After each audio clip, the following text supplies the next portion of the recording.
You know the best thing about the future? It's harmless phosphorescence.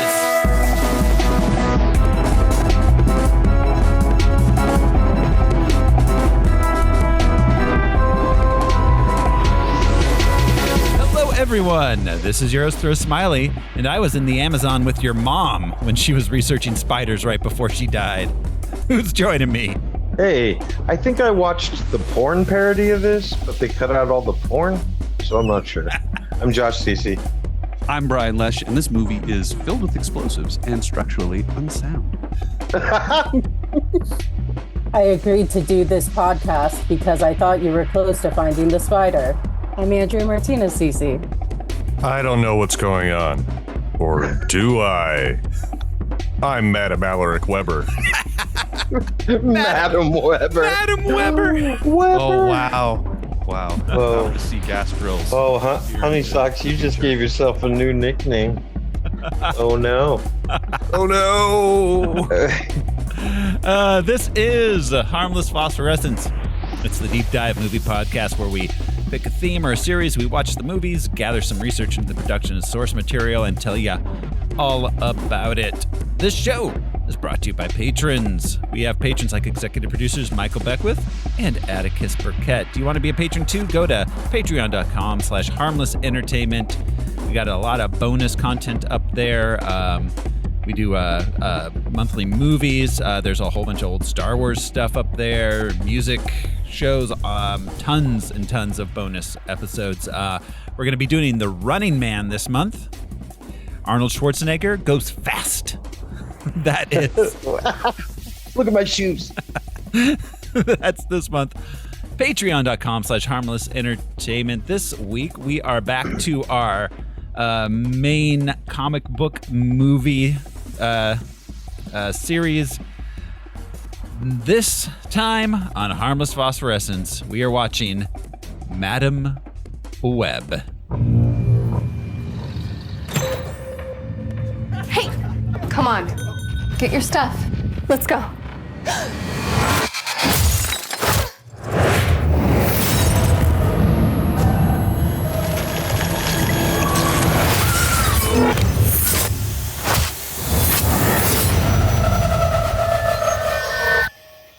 Let's try that again.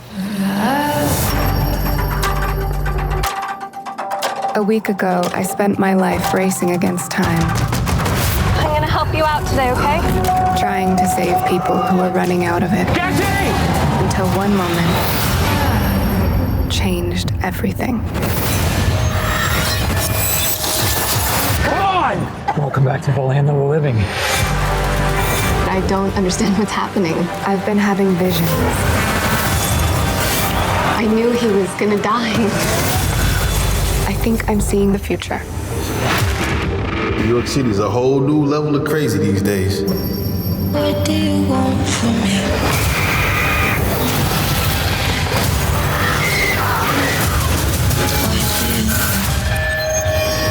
New York City's a whole new level of crazy these days. This is an emergency. Get off the train. That man's trying to kill you. What? Who are you? What is going on? I can see the future. Oh, what the hell? She didn't see that coming? That's not how it works. I've seen that man before. So who is he? Ezekiel Sims. He was in the Amazon with my mom when she was researching spiders right before she died. Wait, I recognize you. You live in my building. You're the paramedic. Yeah, you almost ran me over. You don't think this is weird? How we're all connected? It's honestly like the least weird thing that's happened all day. What do you want from me? I have no idea what those girls are Why coming. don't you want from me? I think he can see into the future. What are you wondering? He's trying to change what happens. Julia, get down! Why aren't you scared of me? Why do you care for me? Your future was almost so different. Why do we go? If you want to live, you have to trust me. Get ready. Now!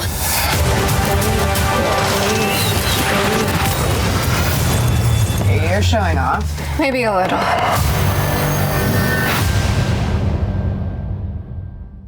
Madam Web. The trailer felt so long. It was most of the movie. Yeah.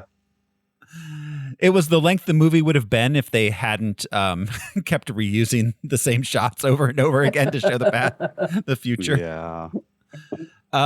Yes. And the unnecessary dialogue. Yeah, that's all the dialogue, Josh. Yeah, I know, but there are glaring examples. Yeah. Yeah. What if I don't want to talk about that thing that's happening in this movie? Madam Web was released February 14th, 2024. It's our first 2024 movie. Oh, this was a Valentine's Day movie. That's right. It's romantic. Well, they wanted spider lovers out there. Yeah. Yes. Your girl wants to see it, but you might have fun. Your girl wants to see it. No one's girl wants to see this Yeah, movie. a Valentine's Day movie that neither side of any couple wants to see. Yeah, no, I wasn't making the case. That was their marketing decision. Be like, look, it's full of ladies. Therefore, it's Right. for the ladies.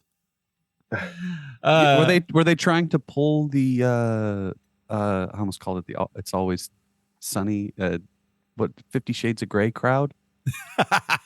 Like Yeah. but without pointing at it and saying, hey, we're releasing this on Valentine's Day. It's romantic. It's got the girl from 50 Shades of Grey. 50 Shades of Grey. This is a women's-led film.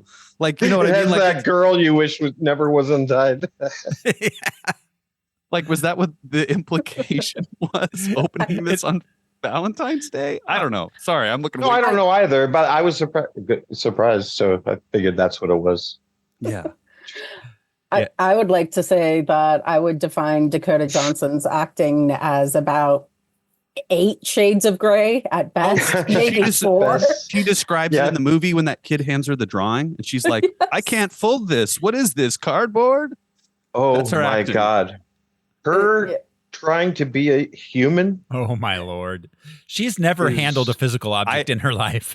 You guys, No. I'm going to get it out of the way really early. I love her. I love this movie. Her performance is amazing. I love everything about it. I don't know what the word is, but I'm hoping by the end of the podcast I do. I can't say I love it. It's a thing. This movie is 116 minutes long. It cost $100 million, and it made $100 million. Time is a flat circle, baby. You go into a casino, break even, and walk back out. You're like, I just wanted to come in with the same amount and leave with the same. I think that's worth turning the Ocean's 11 music on, though. You didn't lose money when you went to the casino. Oh, that's a win. Yeah. You get to be around all those people, hear all that sound. Oh, those wonderful, beautiful people at the casino at 2 a.m. on a Wednesday. Think about how entertained these people were making this Kissing movie. themselves. Oh, God. I'm trying to think if anyone was having fun. I don't think so. And I know we'll get into it, but it feels like a copyright holding situation. They didn't want to lose the rights to Madam Web. Ridiculous, right? I can't figure it out. The most logical explanation I have is somebody wanted revenge. Somebody was mad at Sony and the Spider-Verse. There are multiple layers of this movie that feel like it was made under duress. Well, like somebody had to get that man into the booth. Director with today's newspaper. This movie is nothing but one big proof of life. Well, and we were saying it last night. I don't know if it's our 10-year-olds on cocaine who wrote this one, or was it written by Chat? It was 10-year-olds on fentanyl. But it feels like an AI. It does kind of feel like a ChatGPT. Some of the lines, I don't mean just unnecessary, just like, I'll meet you at the 2nd Street intersection. Oh, and we saw the future a few seconds ago. I mean, and then there's, I cannot tell you how much I have to say about the bad guy's entire ADR performance. Oh, that's yeah. Yeah. I mean, I'm waiting, but yes. Yeah. So, all right. Okay, yeah, let's play the top 10. Yeah, it is time for the box office top 10 game. I will describe the top 10 movies of the week of February 14th, 2024. And these fine folks here are going to try to guess what movie I am describing. At number 10 for the week of February 14th, 2024. This is a movie based on a musical, based on a movie. Is this Mean Girls? Yes. Yeah. We guessed last weekend it wasn't that. Yeah, Okay, last cool. weekend we had several that were that but weren't that. Yeah. At number 9 this week, a family of ducks try to convince their dad to go on vacation. What? Are we there yet? 4? It is animated. Uh, Illumination. did we have this last week? Was it Migration? I thought. It is Yeah. Migration, yes. Okay. I thought the same thing. I like, really? Still? Yeah, still. At number 8 this week. It's crazy how 2 months after our last movie, Aquaman, which was in December, a lot of these movies are still here. It's been a rough year for tentpole movies.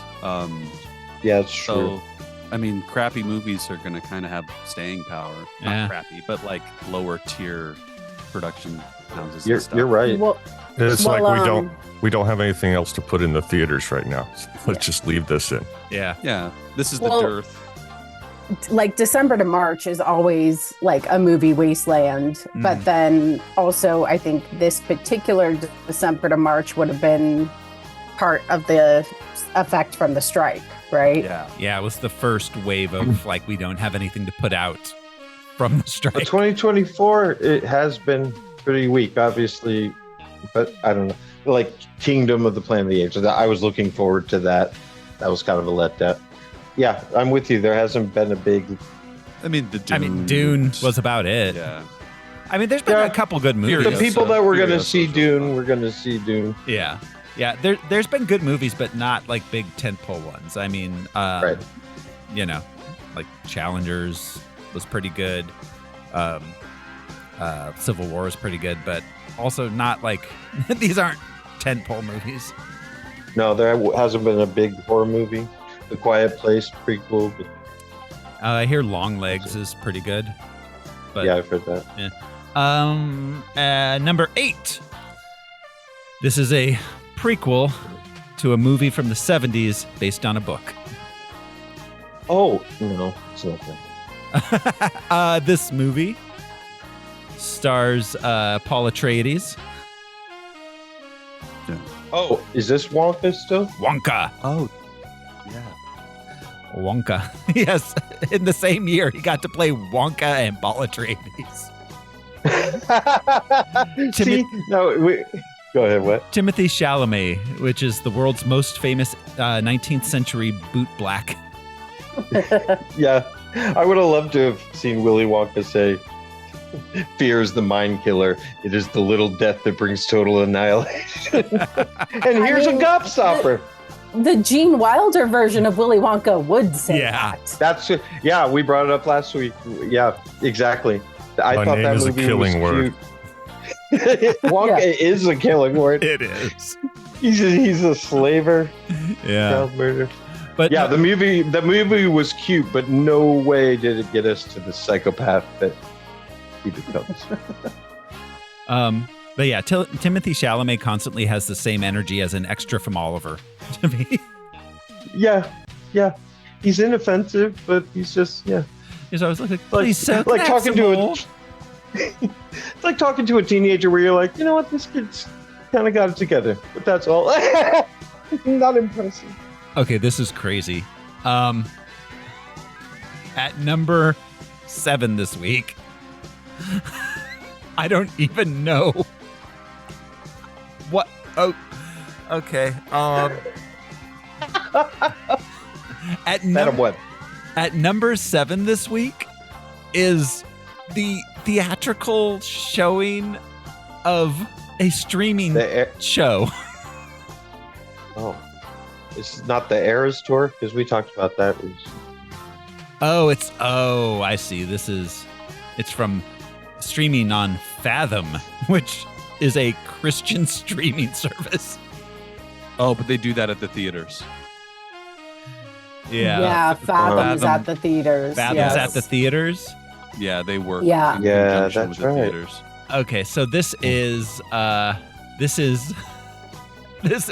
season 4, episodes 1 through 3 of The Chosen.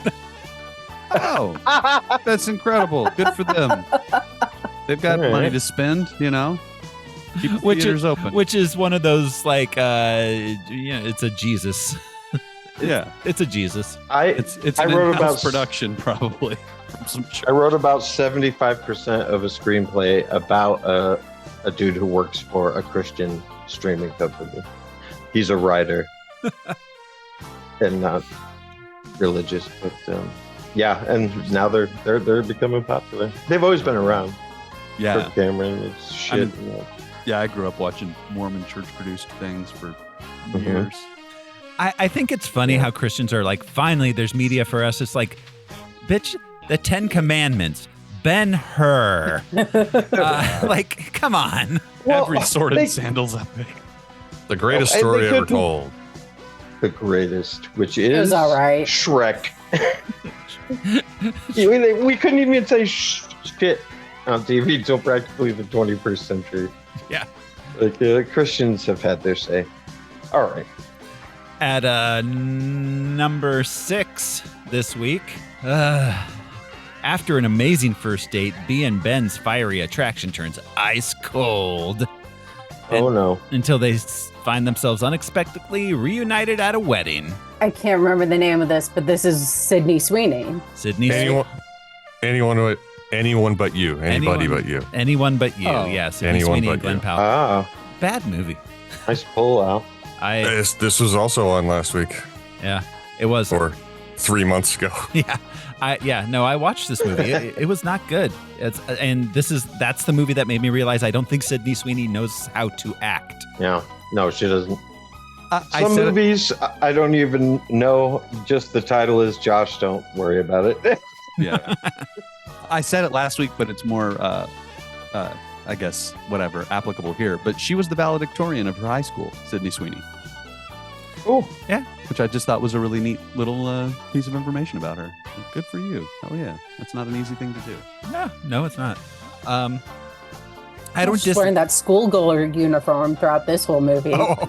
Except for the Yeah. first scene where she's dressed like an 11-year-old. yeah. I have thoughts about that, like plot thoughts. I think that, yeah. I think it's largely because she's 5 years younger than Dakota Johnson. Well, I think there's an implied plot change. Like there's a time jump that was supposed to be bigger. Wait, Oh. was she supposed to be 11 in the first scene? Yes, I think so. hi. Yeah, For saving my literally. stepmom. I'm Sydney Sweeney, and I'm here. To say. I don't know. It just occurred to me that I was positing that she was introducing herself as Sydney Sweeney in this film. I feel like everyone's playing themselves. Well, yeah, everybody's trying to Except get their Mike brand, Epps. their brand love off the ground. Mike Epps. Epps. Oh, yeah. I don't, I was glad to see him, and then he was gone. Mike And Epps is really I'm like, I not can't believe used- I'm in this movie. I can't wait to die. No, he knew what he came to do. Yeah. Yeah, man, it's a nice check. Came to grill those burgers. You get to be Uncle Ben to Yeah. Uncle Ben's friend. Yeah, no, I'm sorry, but there is no way Mike Epps should be taking cooking advice from Dakota Johnson. Or Adam Scott. Yeah, I'm sorry. He's like, those need more mayonnaise. And raisins. Did you guys see the video? There was, it was where it was like, is it true that white people refrigerate their hot sauce? And like the dude did a stitch with it, and he was like, it says to refrigerate it right here, and holds up mayonnaise. Their hot sauce. At number 5 this week, One man's brutal campaign for vengeance takes on national stakes after he's revealed to be a former operative of a powerful and clandestine organization. And also, probably we need honey. Jason Statham is... The beekeeper. The beekeeper. I wanted to say Poos. The beekeeper, in which he literally keeps bees. But, Yeah. but also, like, he's known as the beekeeper. Because, like, the secret operatives are known as beekeepers. Do you think and he retired, so he was like, might as well keep doing something with bees. I didn't know the operatives were called that. That's funny. Yeah.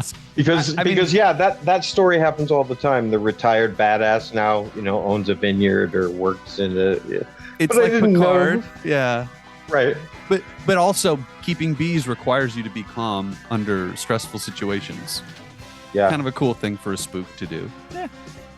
Absolutely. And just beekeeping is adorable to think of impressive. him doing it. Takes a certain kind of gumption to keep bees. Oh. Yeah. It's like the same kind of person that does like where they fly and do pesticide. It's like you just kind of Or free dive with sharks. Yeah. Like it's just a lot of trust. I admire it. No, thank you. At number 4 this week, a coming of rage story. I haven't seen this Oh, yet. dear God, it's me, Hulk. I haven't seen this one yet, but it is on my list. It got middling reviews. About a teenager and her crush who happens to be a corpse. Oh, Lisa Frankenstein. Yes. Lisa Frankenstein. Yeah, I mean to see that. Yeah. Opening at number 3 this week. Cassandra Webb is a New York paramedic. Barely.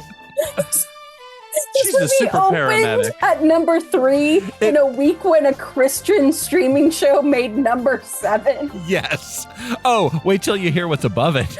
I think I actually. Can I hear the rest of the description, Yes, though? please. Yeah. Cassandra Webb is a New York paramedic who begins to demonstrate signs of clairvoyance. Forced to challenge revelations about her past, she needs to safeguard 3 young women from a deadly adversary who wants them destroyed. That's what happens, I guess. That is It's somehow accurate and inaccurate at the same time. At number... They wrote the description about this movie like they wrote the movie. They're like, oh, you need a description for the movie that we just wrote because we needed to write a movie? Okay. Then the movie is itself just a description of the movie. Yes, it's the most uninspired thing ever. They don't even let you know that there's spider people crawling around. You're just following a paramedic who can see the future. Yeah, they don't mention spider people at all in the description. Yeah. Well, they do. That's but telling. They're literally spider people. Spider people. Ceiling guy. What the fuck? Oh my God, yes. At number 2 this week, in its second week of release, after dropping 57% of its box office and still being above Madam Web, a reclusive author who writes espionage novels about a secret agent and a global spy syndicate realizes the plot of the new book she's writing starts to mirror real-world events in real time. Argyle. Oh, Argyle. Yes. Lost City of Z was the same thing, and it was so much better. Who's Harry Crumb? Oh, Candy yeah. movie? Yeah. That was exactly that. He wrote Yeah. soap operas, and then like Groundhog Day woke up and he was in the town of his soap opera. No, that wasn't Who's Harry Crumb. That was a. Oh no, that's Delirious. I'm sorry, I knew- Harry yeah. Crumb. He was the goofy spy. Yeah. Thank you. Or he was Yeah, a private Delirious. eye in Who's I know, I Right, saw Who's right. Harry Crumb in the theaters. Oh, man. Sandra Bullock and what's his name? What's that guy's name? Magic Mike. Channing Tatum. Channing Tatum. They did the Lost World of Z or whatever. Or Lost Yeah, Empire Z. which was basically Romance in the Stone. Yeah, so good. God, I love that movie so much. I was so surprised. So, okay. Anyways. So, Have you seen Romancing the Stone? Oh, a dozen times. Okay. Yeah. As a little we've- kid. Yeah, I love that movie. We'll probably do those two. at some Yeah, Romancing the Stone and Jewel of the Nile are absolutely must Crazy do's. movies. Yeah. Okay, so Argyle made $9 million. Madam Web made $8 million, and opening at number one, making $17 million. Sound of Freedom or something crazy? No.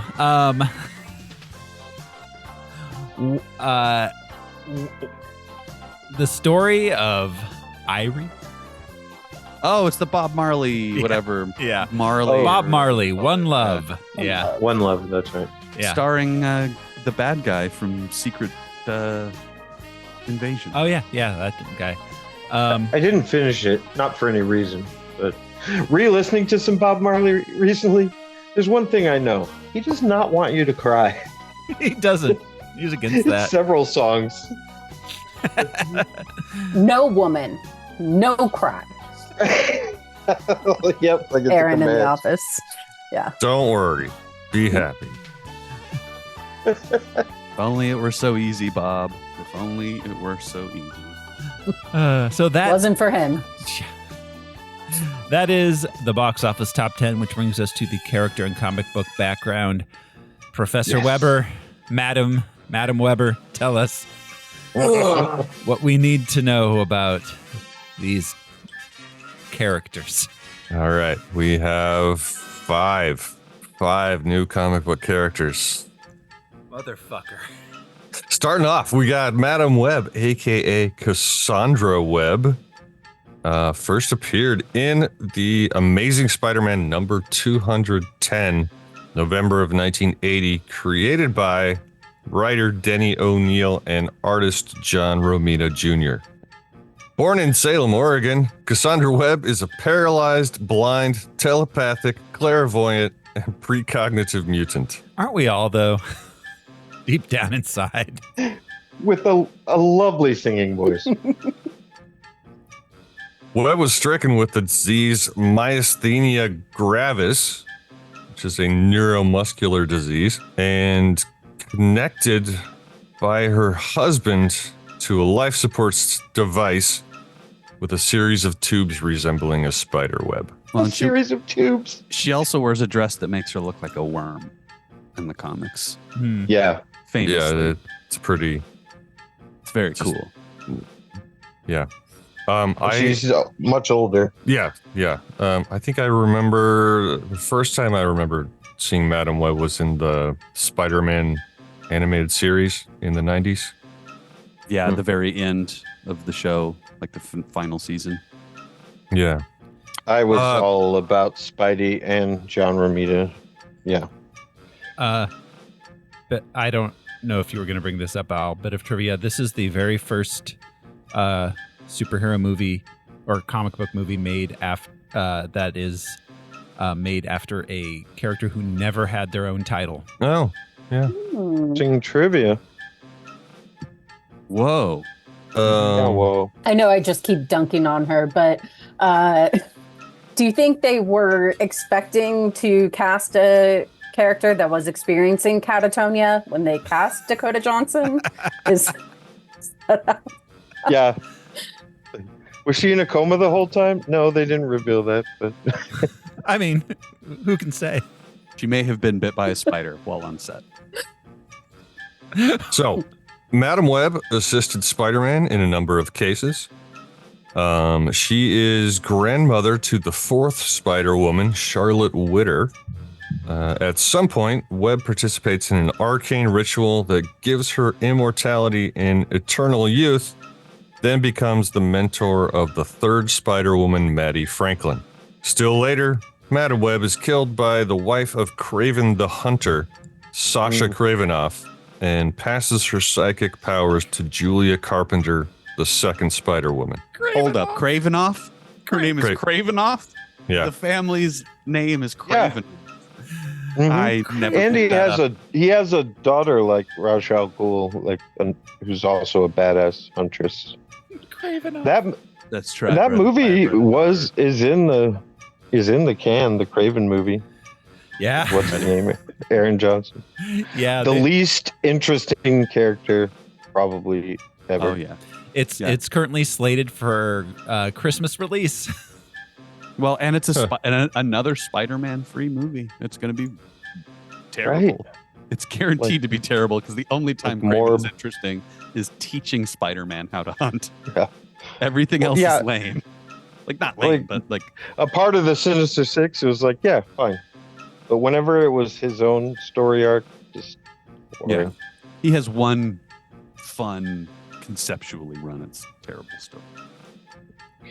Not a. Is it the one where the black costume Spider-Man's rising from the grave? I think so. That's the one where he teaches him, right? So too. Where he's like, "Oh, you need to learn all these new skills now that you kill people." Yeah, I think so. Yeah. Since we mentioned Julia Carpenter, let's move on to her. She's called Julia Cornwall in this movie for some reason. But Julia Carpenter was the second Spider-Woman, as previously mentioned. Created by Jim Shooter and Mike Zeck, first appeared in Secret Wars #6, October of 1984. Yep. Later known as the second Arachne and then the second Madam Web. So she's like the second superhero. Oh, that sucks. The second Spider-Woman, second Arachne, and second Madam Web. Never her own thing. She's your pinch hitter. Always a bridesmaid. Always a spider maid. never a spider bride. Spider bride. But yeah, she became the second Madam Web after she got Cassandra's psychic powers. During a secretive government experiment conducted at her college,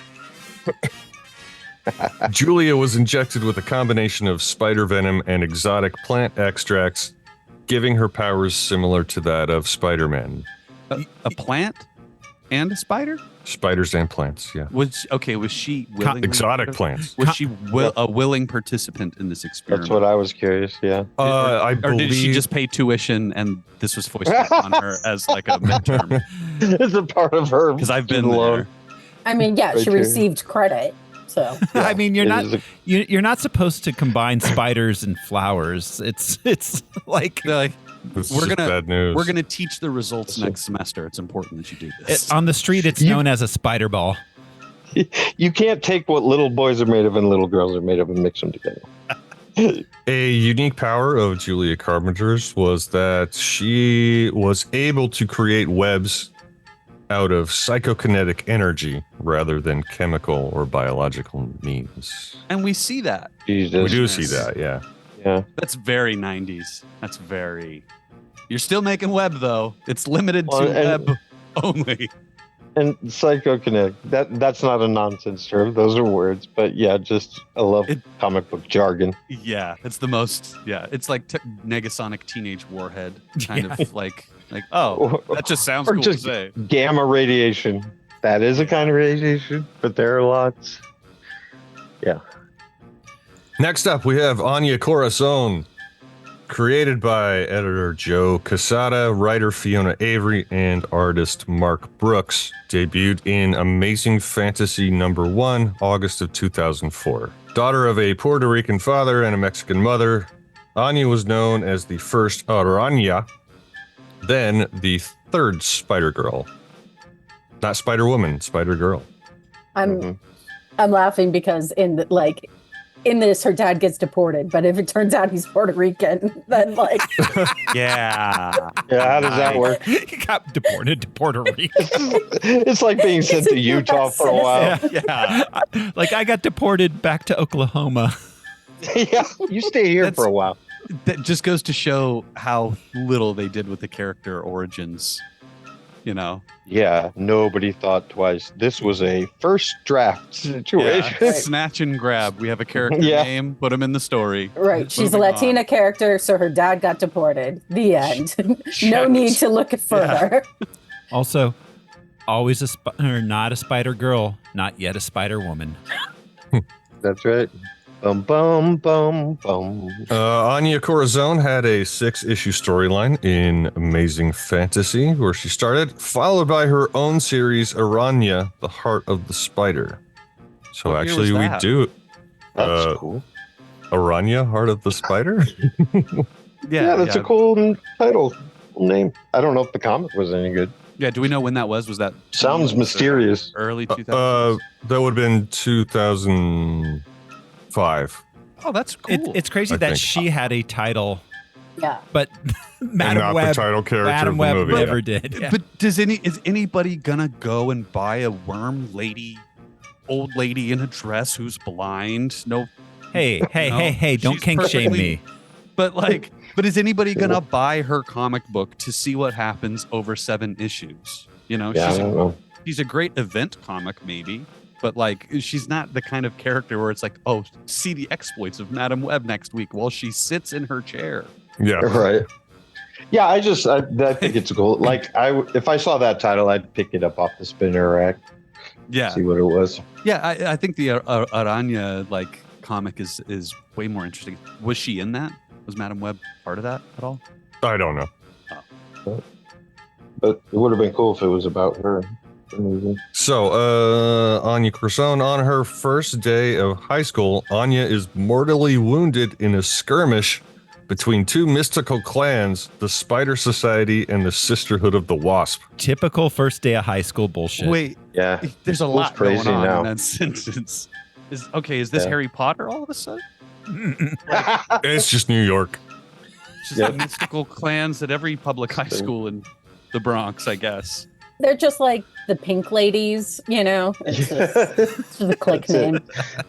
They just have jackets is all. There's 2 types of magical spider that bite people in the town. I mean, So, Kendrick did unite them recently, so that was nice. Spiders versus wasps. That's a Oh shit. big deal. It's a That desert They don't like each other. desert mythology all of a sudden. I When killed you're a 3 wasp, you're a giant wasp. all the way. Wasps don't half-ass it. Anya was saved by the Spider Society, giving her a ritual spider tattoo, which endows her with spider-like powers. So magic, community college, and a tattoo is how these Magic- girls get their powers. Magic tattoo in high school. No, Her no, parents- I'm just saying all that, right, like- yeah. But college, the 3 yeah. of them, like College they got is the them other all one. in Just like- accidental spider bite situation. Like the girl with the dolphin tattoo. Yeah, so Takes far her we've drink to got excess. Madam Web was a mutant. Julia got her powers in college, and Anya got a tattoo. Julia's powers she got in college was briefly flirting with bisexuality. If you kiss a lesbian, you become a lesbian. Anya Coulson's unique power was that she could initially cover her body with a bluish insectoid exoskeleton. I mean, I can too. It just takes a while. Yeah, I know where you could get that tattoo. She also created her own spider-like grappling hooks with 8 red legs, able to grip objects. They're kind of like bola red? things. That just I don't sounds- know, but we also see that in the movie. Yeah. Yeah. It's a lot like the Iron Spider leg things. Yeah. Oh, if she had had Yeah. 8, though. Oh no, not those, not Not those, those? not No, those. I didn't No. think so. Oh, They're little grappling hooks that she shoots out. those things. They- Okay, They kind of look like the spider on Spider-Man's back gotcha. Right. with the short, stubby legs, kind of like a yeah. tick. Yeah, okay. But it works like a Doc Ock type situation, right? It grabs things, can grab they're like objects, grappling. and throw objects. No, not the just- legs. Little. No, Yeah, not the But legs. yeah, they're like Yeah. retractable. Yeah, it's like there is Yeah. not a mace, obviously. Anyway, They described it as like a bola. Yeah. Hmm. A spider whip, Okay. almost. Bolo whip, yeah. Yeah, and I don't know how far they expand or whatever. God damn Anyway. it, Al. Martha Maddie Franklin first appeared in the Spectacular Spider-Man number 262, October of 1998, created by writer John Byrne and artist Raphael Kayanan. Maddie Franklin is the niece of J. Jonah Jameson. She overhears a conversation between her father, name unknown to me, and Norman Osborn. I was like, that's going to be important later, right? Norman Osborn and her dad. They're talking about a ritual of the Gathering of the Five. Maddie takes her father's place in the Happens ritual. every morning on Fox News. Maddie takes the place of her father in the ritual and is endowed with the powers Osborn wanted for himself. You guessed it, spider powers. Damn. So many people are into the spider powers. I mean, So- there's so many insects So out does she there. just get regular ass spider powers, not like you know, like not You're not coming every day.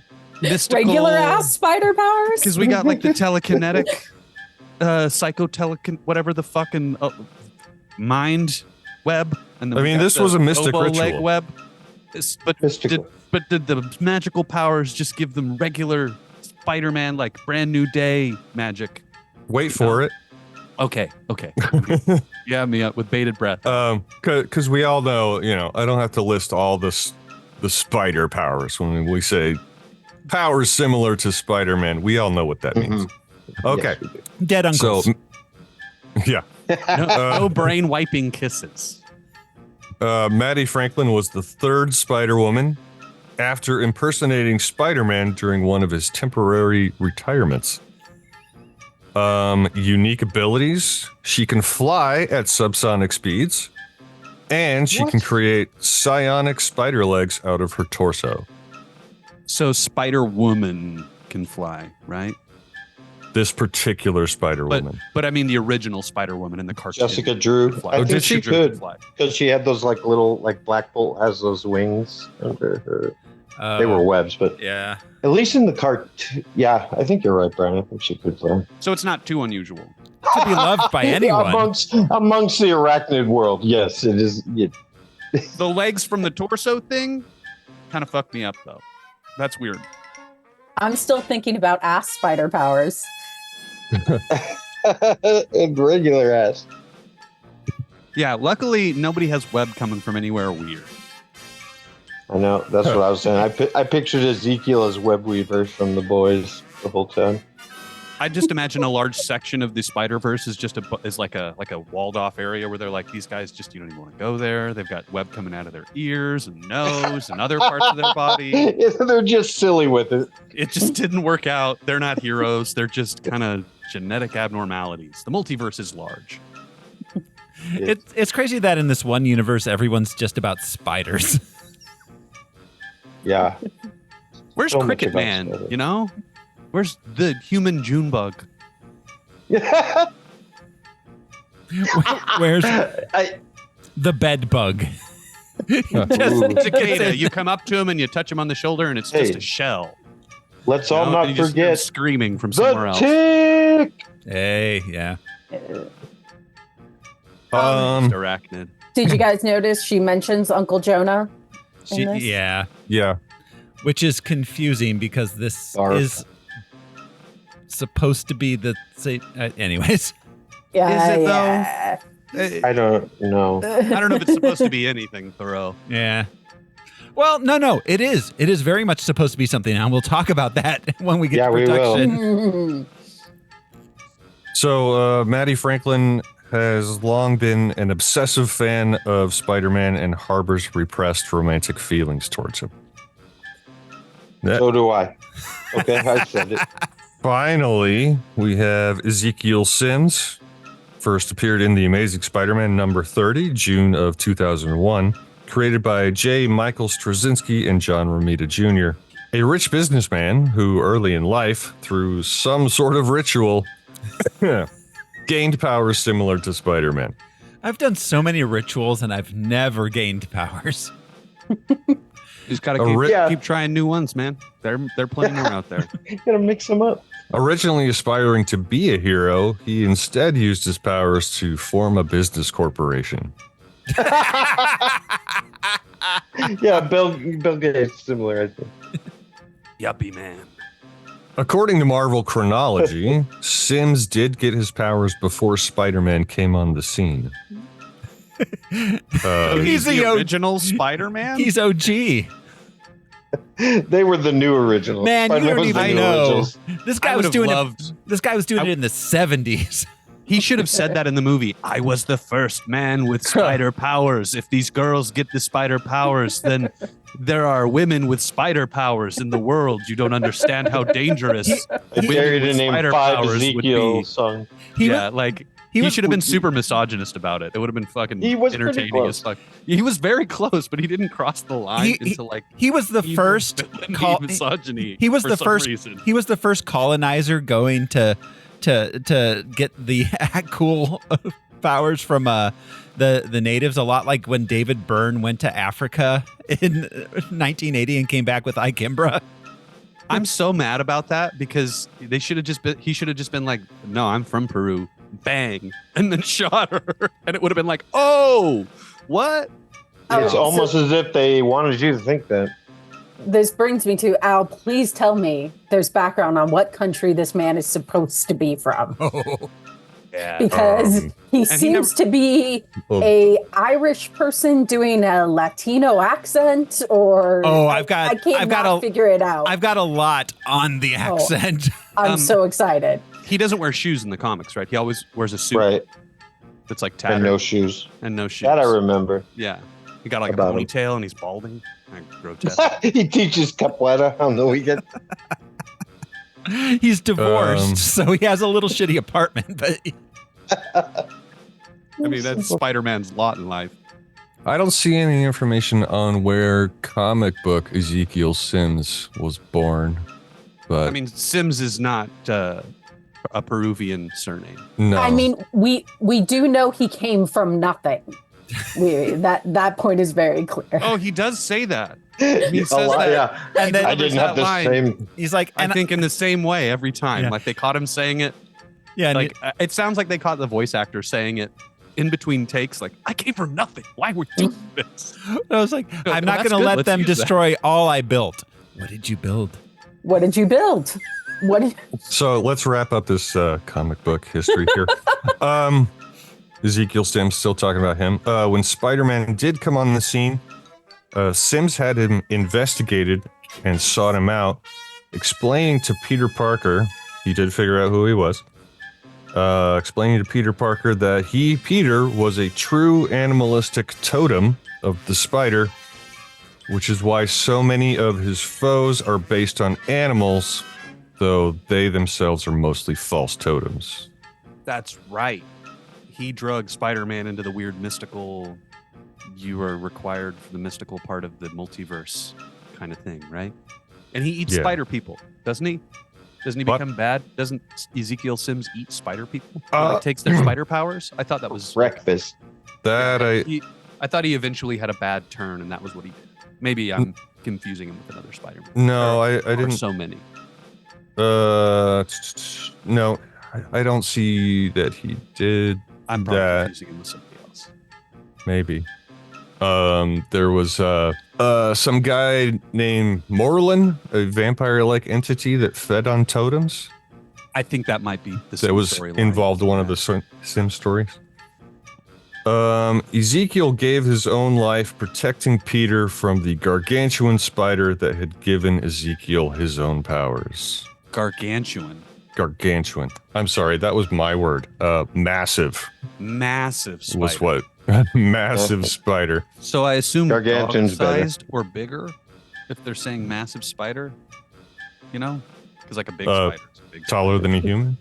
Oh, that's massive. I'm thinking that's just Massive what gets called into mind when it's like a spider that could eat a human. Yeah, that's true. Sort of thing. Anything but the metric system. Yeah. About the size of one bushel of corn. So, Spider-Man was intended to be a sacrifice, but in his last moments, Ezekiel, he realized that he himself had done nothing with his powers but help himself, while Peter selflessly risked his own life. What was Sim's line of business? I'm not sure. Like shippings and logistics or canned something? goods? Like cardboard boxes, you know? Oh, I don't want to sell anything that's been made. I don't want to make anything to be sold. I don't want... Right. Import, export. He's like, I just own a lot of pallets that I ship around the country. You know? I own pallets. Somebody's got to. Yeah, you know?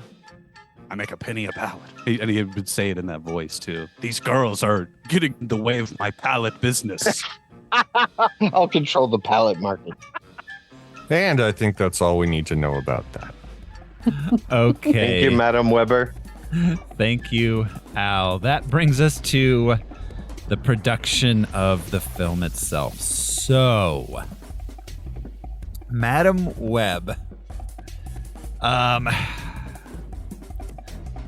So Sony was very interested in building up their own Sony Spider-Verse, which is legally distinct yet connected to the MCU. After the success of Morbius. I'm sorry, success? I mean, it got eyeballs. It did. It made a little bit of money, right? No. I mean, yeah, no. I mean, a little, yes. A little is very vague. It made $167 million. So I guess it was less of a bomb than Madam Web was, but it still wasn't great because that 167 was on an $86 million budget. Oh yeah, no. The point of the matter is what you're saying. Like, it just another attempt at Sony trying to build a universe so half-assedly. So this is my thought on that, because they're clearly building a Spider-Man free universe. I think that's so when Spider-Man inevitably falls apart in some negotiation deal, they just drop him back into this universe full of fleshed out villains, is probably their thought. Well, it happens before his birth. Well, okay, wait, we'll get to that. Yeah. That's all. Yeah, that's yeah, all sorry, part of this. sorry. There's a whole thing about this. Okay, so they hired Matt Sazama and Burke Sharpless, the people that wrote Morbius, to write this movie. They also wrote the Power Rangers reboot. The 2016 Gods of Egypt movie, starring Jamie Lannister. That all makes sense. Jesus, yeah, it does. Mm-hmm. Very wooden everything in all of those. Yeah. And then they began the hunt for a lead. Before they had the script ready, before they had a director, they started looking for their lead. The first people they approached were Charlize Theron and Amy Adams, both of whom said no thank you. But could have, Cher could have done better than Dakota Johnson, but the two people you just named might have made it interesting. I would have loved to just have Cher. Yeah. Weird. Oh my God. I would have loved that. Just someone with gravitas. Wait, what? Yeah. Josh said a chair. That Brian is now imagining Cher. standing. Cher is quite the actress. I'm not. Yeah. I'm like, oh my God, Cher is Madam Web. You fixed the movie. She is. I heard Cher as well. She's also exactly. I would also remind us. I would also remind us. Genius move, I would Josh. also remind us all that we haven't seen Cher in public in 25 years, and she's almost 80 years old at this point. She probably looks the same. Probably. Yeah, I saw a picture of her not that long ago. So they eventually hired Dakota Johnson, who is, of course, is this our first Dakota Johnson movie? Had they? So. Well, no, we did 50 Shades of Grey. Mm-hmm. She was technically in the Avengers, but most of her show. Oh yeah. Oh, that's right. And the waitress. Yeah, she had like cafe. one line that ended up staying in. That's right. That's Yeah. right. For anyone who doesn't So, know, go. Dakota Johnson is the nepo baby of Don Johnson and Melanie Griffith.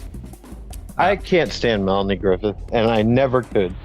I don't like even in Don the Johnson 80s. either, honestly. There are things I like about Don Johnson, but yeah. And of course, her grandmother. She's a third generation nepo baby. Her grandmother is Tippi Hedren. Mm-hmm. What? She took on birds, while Dakota takes on spiders. That's right. Wow. Brian just learned that Tippi Hedren is Melanie Griffith's mom. Yep. Yeah. And Tippi Hedren's overrated.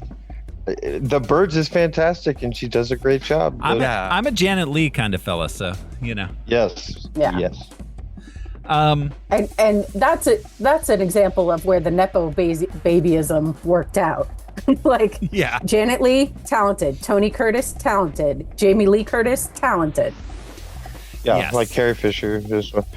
But even Jack Quaid, so charming. Dakota Johnson is a mud pie. Just like, ugh. I just saw that Jack Quaid auditioned for the role of Superman for James Gunn. It's just like great. oh, buddy. I mean, why There you not? go. You know, everything is going Jack Quaid's way. I will say. Yeah, I'm surprised he did not get the role. He voices Superman. Yeah. Mm-hmm. He does. My Adventures with Superman. Which doesn't work for my brain. It's just because I just hear him as Boimler. Yeah. So I saw a video of him recently with his mom, Meg Ryan, and he had just recently watched When Harry Met Sally for the first time. oh wow. And so they were talking about the orgasm scene and stuff. But another one of those situations where it's just, no, I never saw that.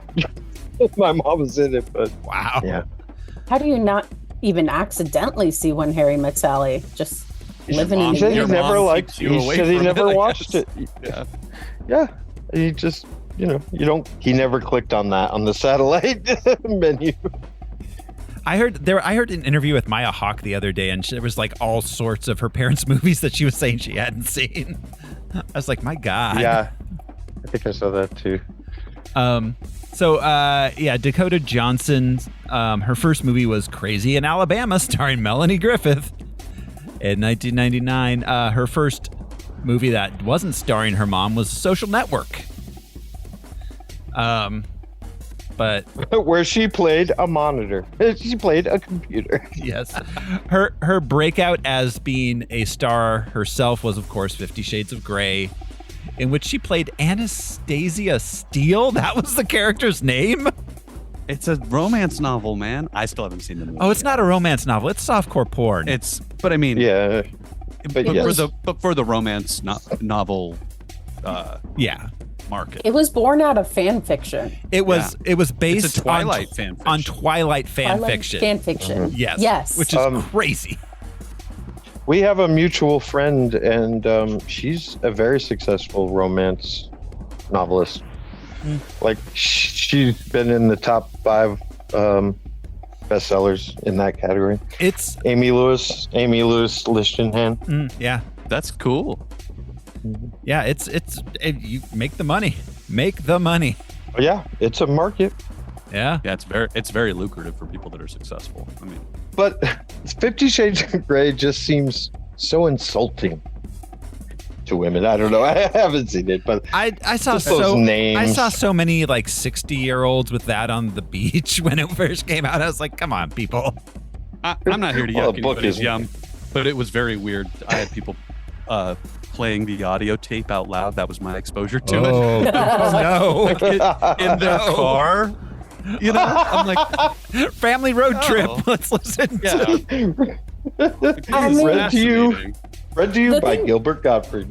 The thing you want to say to ladies who are like going nuts over 50 Shades of Grey is like, there's actually much better fan fiction. There's much like, just there's if you're trying to read erotica, there's way better erotica out there than what That's why this I don't is want to yuck offering. anybody's yum, because it's a bridge to all kinds Yeah, of no, I'm different not- literature Yeah. and stuff. You know, like.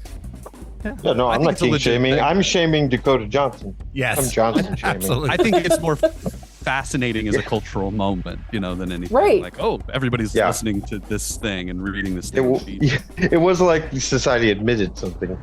Yeah. So, at this point, they found their director, S.J. Clarkson. She is a British, mostly television director. She did episodes of Life on Mars, Whitechapel, Heroes, Dexter, Ugly Betty. This Bates Motel. She's done a lot of for-hire television directing. This is her first film, her first motion, feature film credit. But these days, man, that it works really well because television is such on a higher level. Mhm. Back when even the 90s and such, it was so hard to cross over in any way. Oh, yeah, absolutely. Especially for like a director. She did direct several episodes of Jessica Jones and The Defenders. Okay, so some Marvel waters. That's cool. And this feels like that to me. This feels like an early 2000s movie, which feels like a modern. This feels like it belongs in the Deadpool, not the Deadpool. Show. This feels like it belongs in the Ben Affleck Daredevil. Yes, that's exactly. I was going to say the Yes. the street level crime fighting. Yeah. Yeah, very Electra. Yes. This is a tier below the Netflix Defenders on the early 2000s Defenders level. Mm-hmm. So we've they gave it to several other writers because apparently they didn't. The script had a lot of problems. Shocking. I know. So this is the solved. This is the fixed. Oh, this has been fixed and refixed and double fixed so many times. We're getting there. I'm still setting up the writers. Claire Parker did a pass on this. Claire Parker is well known for writing Life on Mars, several episodes of Life on Mars, and Anatomy of a Scandal. We also have Karem Sanga, who is a... Let's see, what has Karem written? Karem has also written such movies as The First Girl I Loved and The Young Kieslowski. So, yeah. So they hired on Sydney Sweeney next. Sydney Sweeney got she's kind of the it girl of the moment, I feel like. Definitely.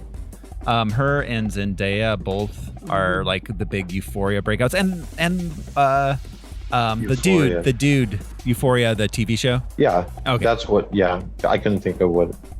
Also, the dude was all in from Euphoria was in Saltburn. He's kind of breaking out too. The guy that was in Eternals, the little Irish guy. No, like the big, tall Superman-looking dude. Yeah. But Sydney Sweeney was in White Lotus. She was in White Lotus, Once Upon a Time in Hollywood. So she's been working a long time. Her first film credit was from 2009. She was in something called Zombies of Mass Destruction. She was in something called Spiders 3D in 2013. This isn't her first spider movie.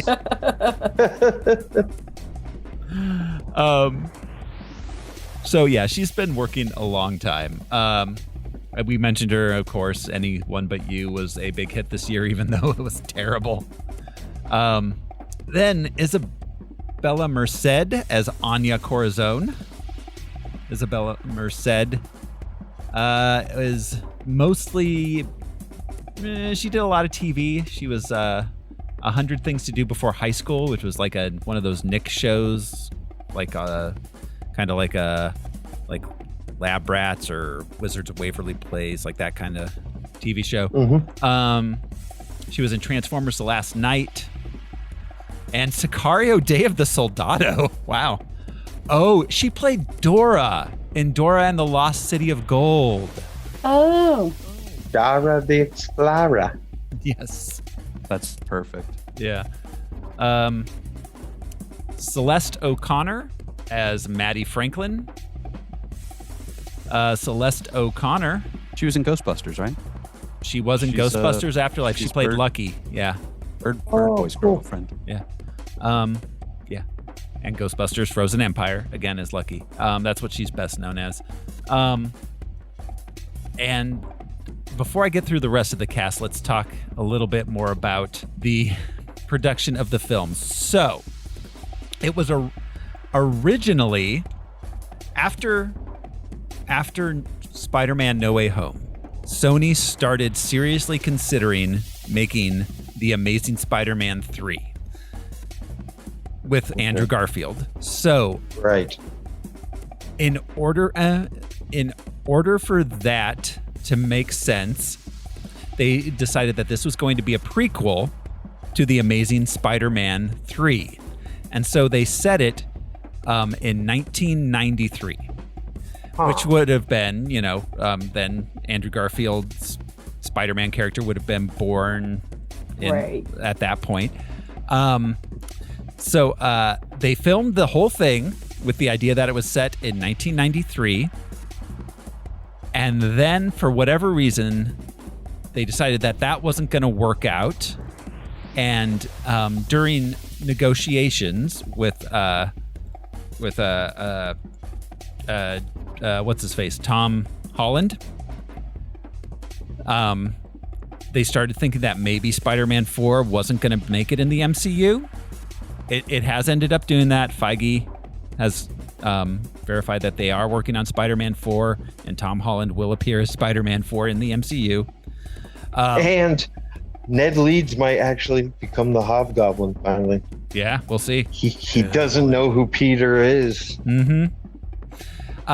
But at that point, they decided to reset it in 2003 so that it could be a prequel to Tom Holland's Spider-Man. A prequel to any fucking thing they want. Yeah, exactly. So they had to refilm a lot of stuff.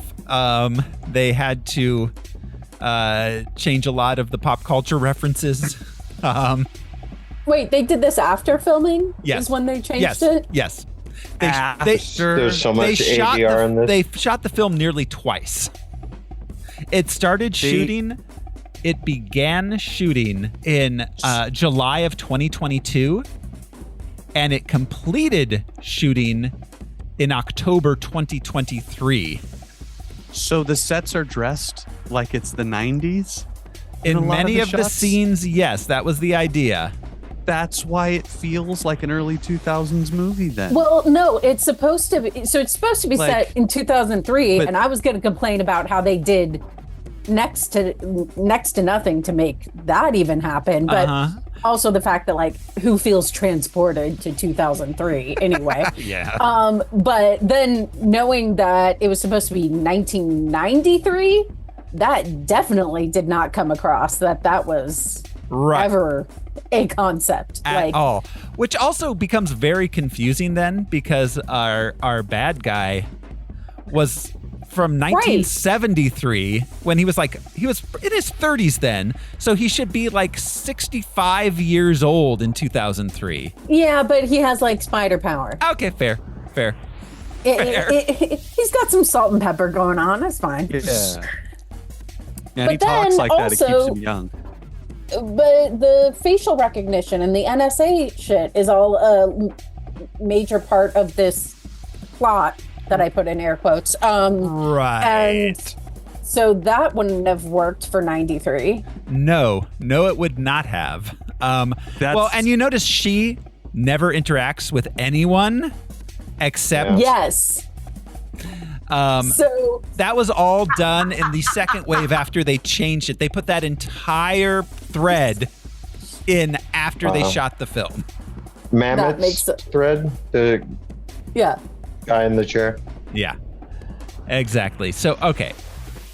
So they just brought in Zoja Mammoth for like a day of sitting and looking at screens.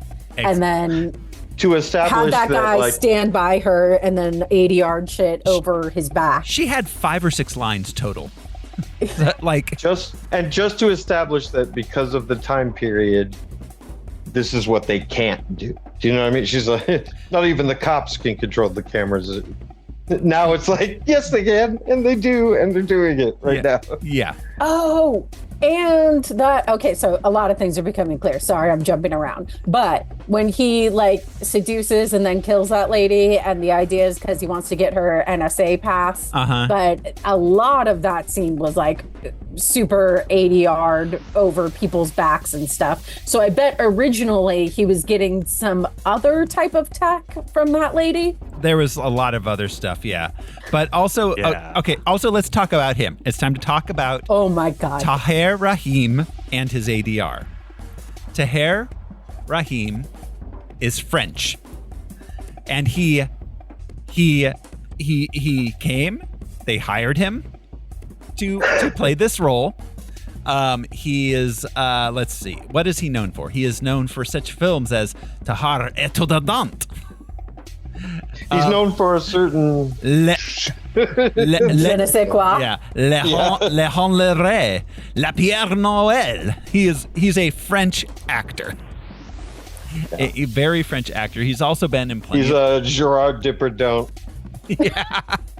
He's been in a ton of English language films too. None of them especially well known. He always plays like a person of he always plays like a dark-skinned foreign person, like of indeterminate nationality. He was in Napoleon. That's what I was getting to. He was in Napoleon this past year. That was the most well-known film he's been in outside of Madam Web.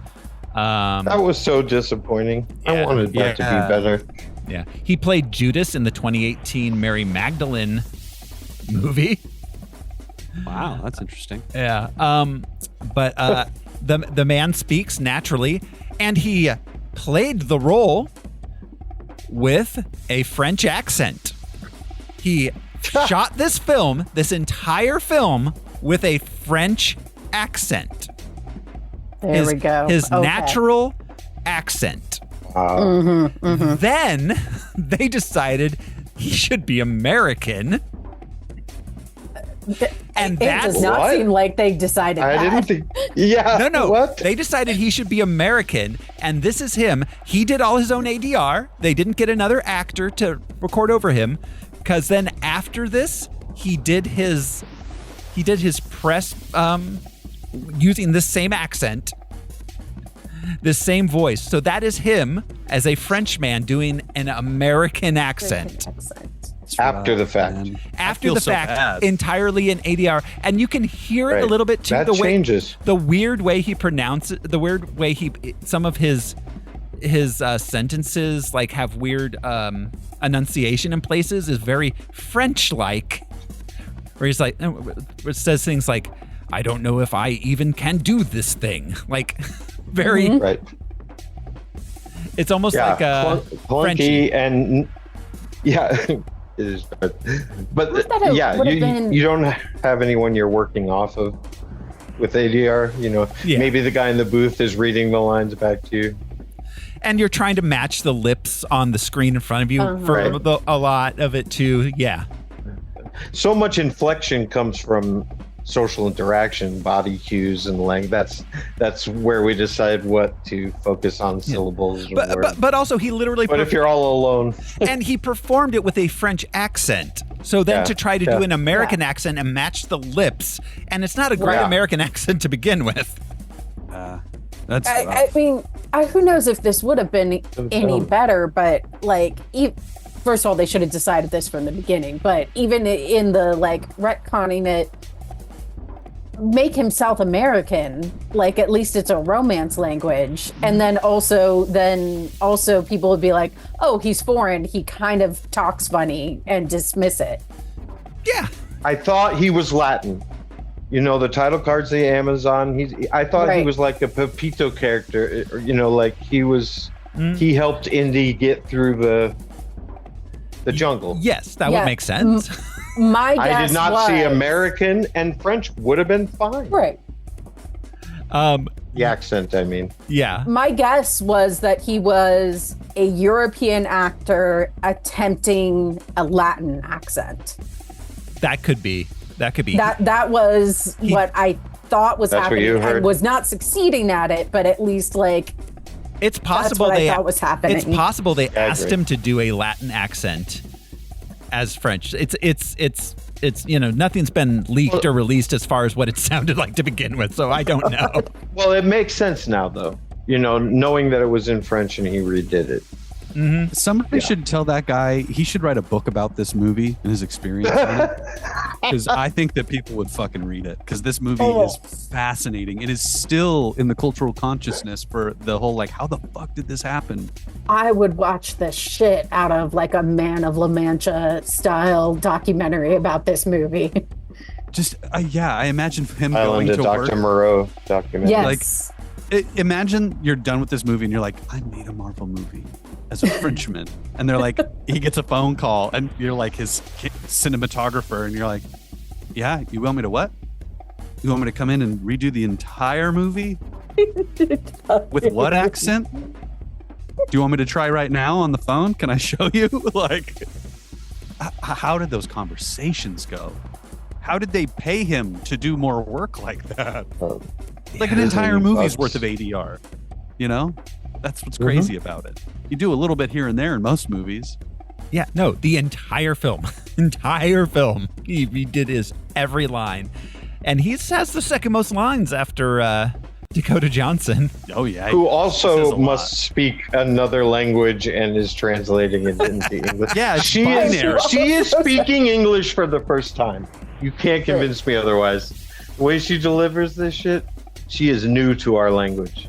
Yeah, you joked of how this sounds like it seems like it was written by ChatGPT, but it also sounds like it was acted by AI. Like, so many of the line readings just sound like you're doing like a text-to-speech app. Mm-hmm. Yep. Yeah, absolutely. Exactly. So that's the main juicy production stuff I had. To run through the rest of the cast, Mike Epps, of course, as O'Neill. Mike Epps was great in this. Well, he wasn't great in this. Mike Epps did his job in this. He's great in a lot of things. He's great in this. All he does is, spoiler alert, die. He's underused. That's all. All he does is die because of Dakota Johnson, I would add. Oh, she tried her best. No, she not. caused it. No, she did not. No, we'll get there. Yeah, if you've had any CPR training, the most basic. Oh, okay. So Emma Roberts as Mary Parker for some reason. Okay, I have a thought on her because I have not watched it yet, but there's a show on Amazon where she is, I guess, a stupid astronaut candidate, and that's the conceit of the show. That's it. That's how they're selling it's like it's a Legally Blonde situation, Yeah. but she's like an idiot savant astronaut, I guess. And I haven't watched it yet, but seeing her in this, I was like, does she just accept roles with her? Like, you are stupid. That's the defining characteristic of your character. I felt so bad for how they wrote Mary Parker. She's like, what? I'm dumb. The whole time. It's so frustrating. Sorry. Yeah. Just, like, why are these characters written so dumb? Why is that a thing? Adam Scott as Ben Parker. Which is fine. He's fine. He's doing his best. He's trying. it's fine. He's trying. We're all just like, nah, they I expected mean, it to be like a rousing yay from fans.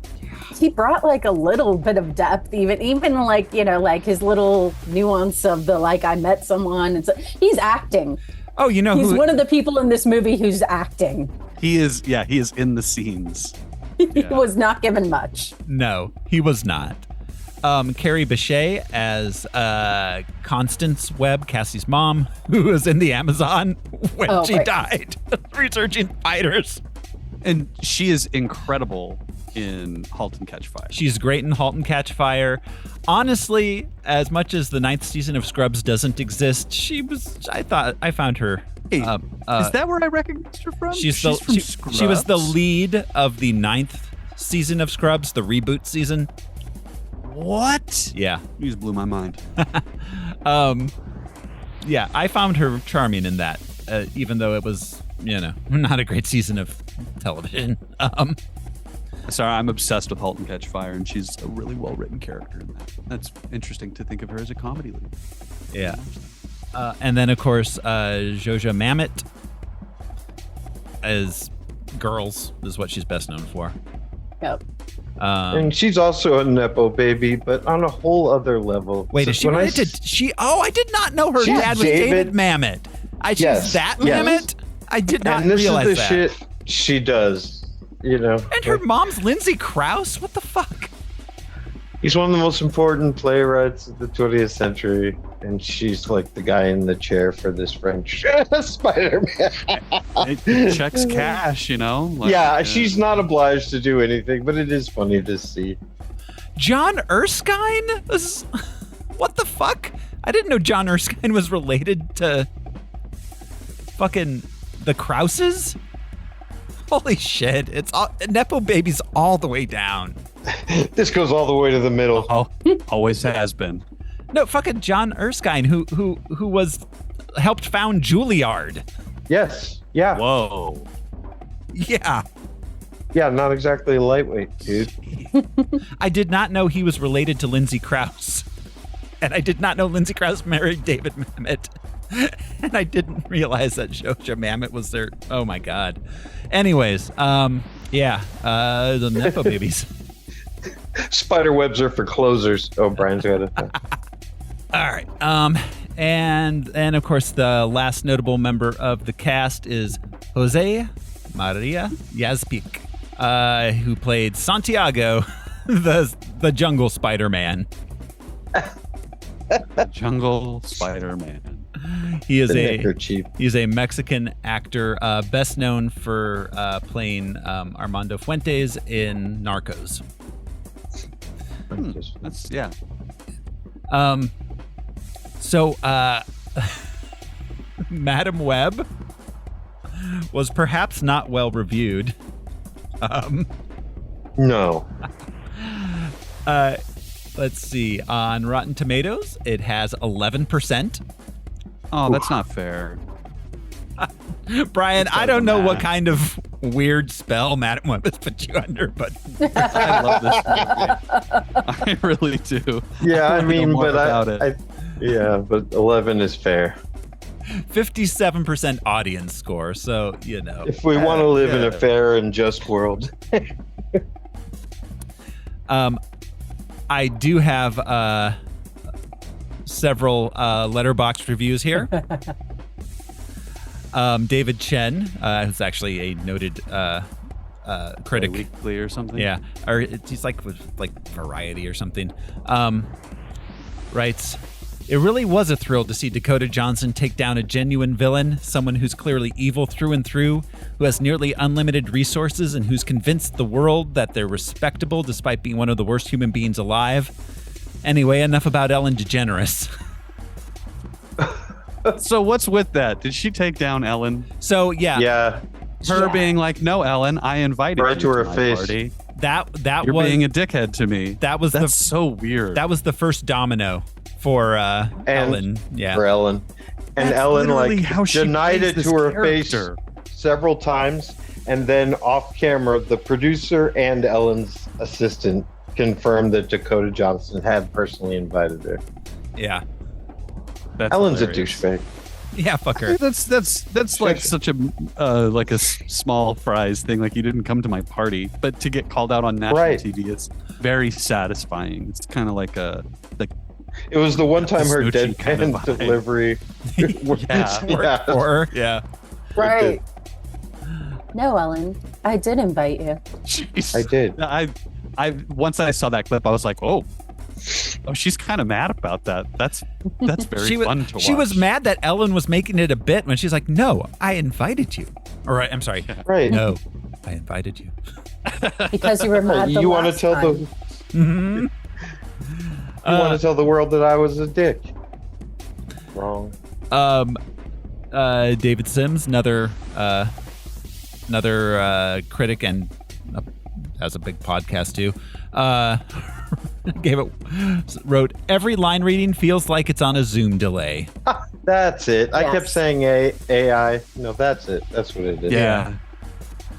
Lots of like, oh wait, but lines that are just kind of jumping into Right. each other. Or my afflection and emotions are coming to you right now, but they represented me a few moments ago. That's how this feels. That's Yeah, how I it's- felt moments ago. It's fitting that the villain in this movie is named Sims because there's a lot of non-player characters going on. Yeah, there are. Yeah, just placeholder character bits. Letterboxd user Zoe Rose Bryant writes, the editing in this is enough to kill a small Victorian child. Oh, it's so true. There's lots of spinning shots too. There wasn't just editing weirdness. There was lots of like handy cam weirdness in this movie. Where like you sit there in that chair and we're gonna spin around you. We're gonna run around, spin, and we're gonna spin with you in the chair. Like and our production designer, 12-year-old Kevin, is awesome at placing webs all around subtly. Subtle my ass. Yeah. Letterboxd user Izzy writes, I showed this to my cousin Lucas on his 23rd birthday. 5 stars. I fucking love comments and posts like that. And Letterboxd user Blue J Cinema writes, I Pepsi what you did there. 5 stars. I do appreciate that they turned the Pepsi endorsement into a can I have a beer? No, you can't have a beer. There are rules that we must follow. The villain was killed by Pepsi product placement. And it is the most subversive use of ad placement I think I've seen in a while. Like, I can't think of anything that's more like, you use the Pepsi cans how? To be like, I want beer instead of this soda. This is crap. Why did you give this to me? This is killing him with the P. It's amazing. The S in Pepsi gave the best performance in this film. Yeah. It had a character arc. There was suspense. Dynamic shots of it. This movie was the choice of a new generation. This movie was the first time Dakota Johnson had ever handled a can. A can. Yeah, her Pepsi comes to her chilled in a glass every time. And she still doesn't hold it. Someone holds it out to her and she puts her lips to the straw.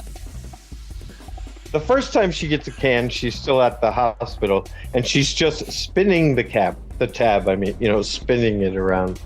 Later at the barbecue, Thoreau, it's like she's never held that shape. Yes. Before, she's like, what is this, some sort of cylinder? She's just rubbing the top of it like a Pepsi genie's gonna come out. And that's exactly what I mean by do that stuff, though.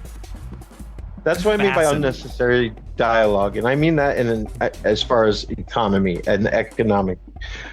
Why the alcohol little conversation? So that she can hold a Pepsi can. So she can hold a Pepsi can. But that was already going to happen, and then she's like, "But I'd rather have this." Oh, but you can't have that. Yeah, I don't know. From a storytelling point of view, it's like it's insane. It's insane. I go back to the Swamp Thing example when they're in the helicopter and Adrienne Barbeau's like, "I guess we're not in Kansas anymore." The pilot's like, "What was that?" She says, "Never mind." I love that. It's like, all right, you got a limited amount of time. You do you. Once you lock on to her inability to handle the can, it's beautiful. It's beautiful to watch. It's like performance art. Yeah. Yes. There are watching her drive, because she drives a lot in this movie. She drives like she is getting her permit the entire time. She is like sweating, like, oh shit, man. Let me but drive. Also both hands at 10 and 2. 10 and 2. That's what I mean. Yeah. She looks like she was like, oh, I got this role. I play a lady who wears a worm dress, and they're like, no, you drive like she's an ambulance and a taxi cab. So low stakes. I don't know. Yeah, well, you're right. At the end, she does some. She's incapable of doing anything besides going, yeah, I'm driving a taxi cab. Yeah, I'm driving an ambulance. I just realized what the can thing reminds me of. It's like doing an improv scene with the prop, and you're so nervous you forgot you had the prop, so you're not even referring to it or using it. You're just moving it around in your hand. So the entire time you're just been a doctor holding like a lobster harmonica. Yes, exactly. I dropped my dry cleaning off yesterday. Monica lobster harmonica.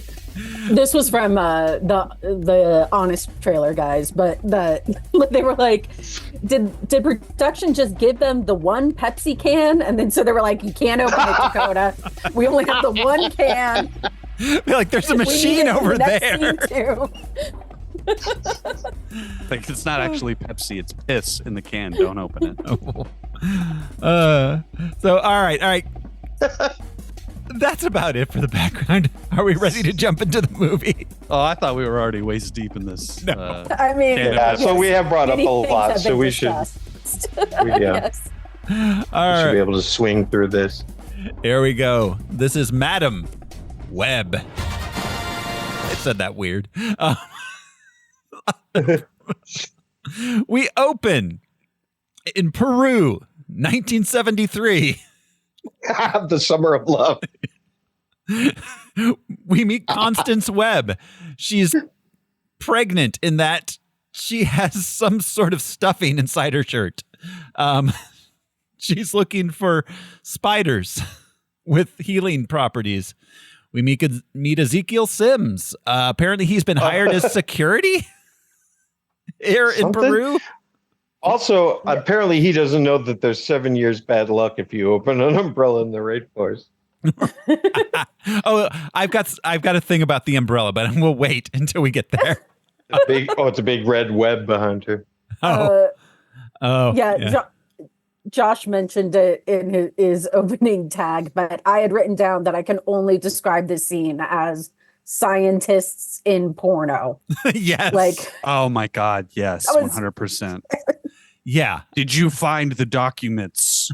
Yes, I have notated the discovery of their findings. But also it's like, what about the spider people? Oh, you mean the mythological spider people who live in these areas? And like, she has like 7 sentences. Right. Yeah. Oh, that they're having for the first time. Yeah, exactly. It's like, they had to? It's like they had to fit dialogue over scenes they had already shot. And I agreed to provide security because I thought you were close to finding the spider. You have not found the spider. Like, I'm still trying to find the spider. 30 seconds later, I found the spider. Yes, exactly. Yeah. Exactly. But also it's unclear what his security qualifications are. And he has a gun. That's it. He bought a gun. And then a neckerchief. But also he's the only security there. It's just him. And how long has he been looking for the spider? Because we find out later this is sort of a spur of the moment trip for her. But he's like, finally, this pregnant lady happened to come down here on a last-ditch effort to save her unborn baby. I'm finally going to get my spider. I've just been wandering around in Peru shooting things. Like, at all. A random pregnant scientist to approach me and ask me to provide. He's definitely an American character. He's been using that revolver to fucking look for her. So shooting things to see if they have healing power. So, all right. So he gives her an umbrella, goes back to camp. He rifles through her stuff. There are a number of other people in the camp. Yeah. At least 4 other people in camp. Right. They appear to be scientists, I suppose. Wait, I just want to say really, really quick. Before she finds the spider, apparently the spider is able to take a POV photograph of her and Ezekiel. Yes. Who took that fucking picture? Cassie and who Webb developed did it from the and who future. wrote on the back? I think Cassie Webb did. I think that she did it from the future. It's from the future. Because we see her looking from that Not only- perspective. That was clearly that day. It was clearly taken that day. Yeah. In that moment, she's standing there as a ghost. Right. Yeah. Like, So did she yes, take that picture? the then picture it was was clearly developed. taken that day. Who developed it? I think Cassie Who took wrote on the it? back? camera and took the photo and put the camera back in her mom's bag so that It's the a film could be Constance developed by and somebody Ezekiel. after her mom died. And then her mom wrote on it after her death. They had to get from Peru to a Walgreens and then wait 7 days for photos. Yeah, Which- photo mat. She clearly was not shot by Ezekiel Sims in the Amazon originally. I don't think that was originally the idea. Oh, you think there's timeline fuckery? Oh yeah, I guess throughout that. this whole thing. I didn't know they were smart enough to do that.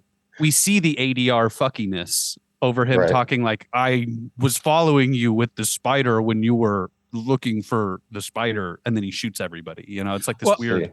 Okay. So he goes back to camp, and she immediately found the spider, apparently, right after he left. Right. Yeah, she comes running back in without the umbrella. She left the umbrella out there in the rainforest. Yeah. I mean, she was really excited about having found the spider. That's right. In the It's a eureka moment, you know. It belongs to the earth now. So then he shoots 2 of the scientists, and the others just run away. As you would. So I would point out there are now 2 witnesses to him committing murder out there. What happens in the Peruvian Amazon stays in the Peruvian Amazon. Everybody knows that. Yeah, ain't that the Loosest slots in town. I think he may have shot her because she lost his umbrella. Ella, hey. Or as Rihanna says, umbrella. So then the spider people take her to their spider cave and have her seems bitten. like these dudes are into some serious BDSM. Yeah, I've been invited to these freaky spider parties, man. It's not a spider cave. It's a spider grotto. Yeah, it's a grotto. That's where you get laid and or what kind of jacuzzi filtration, water diseases. What kind of filtration system does this grotto have, you guys? They're Not a good spider one. filtration. All right, so describe what happens, and then I have a question. So then basically she gives birth, and then we hard cut. So that is the strongest basically I've ever seen employed in this podcast ever. Thoreau basically undersells it quite a bit. Oh, they say basically as dialogue. Yeah. Well, basically, he has a psychic. So is the pool significant? I don't know. At all? It's a magic pool. It seems like a magic pool. Is it? But then she's bit by the spider, which that's the story they're telling. What is the pool? Or were they? Is it a birthing pool where they just like? I thought you'd like to give birth in a pool. Spider doulas. I think the spiders and the people all give birth in it, and it all has magical spider birthing. Ryan, please write fluids. fan fiction about this. Yeah, and send it to us. Yeah, I think that's what it is. So when she gets pushed in, the word I would use to describe it that doesn't come across on screen is viscous. That water is not crystal clear. It is foggy and hazy. Except for the incredibly dry blanket the baby's in. It looks like water after you clean off your brush from a watercolor painting. Oh, yeah. Just too cloudy to... I was just curious if it had any significance to her. So we can move on. I assume so. You know, who knows? They didn't tell us. Right? Could it have happened outside the grotto? Well, I mean, it was the early 2000s. So it was 1973. Oh, never mind. Okay, you're right. I was gonna say the early 2000s bathtub births were in. You know, it's 1973. Bathtub births were in none too. But that's true in the 70s. But a grotto birth, that's very 1973. Yeah. Hef was having... That's shagadelic. There was so many grotto babies that Hef doulaed in person. Oh, my God. There's stories of how disgusting that place was. Grotto conception, for sure. For sure. Accidental, just... Grotto HPV, absolutely. You could get hepatitis Q. I mean, you get that from drinking coffee in the house, I'm sure. Yeah, they're not spiders, but the little crawly insects. Yeah, so the spider people and their little outfits. Yeah, so they spider her. And then apparently what they do is they pack up her suitcase along with mementos that they know that Dakota Johnson will want in the future.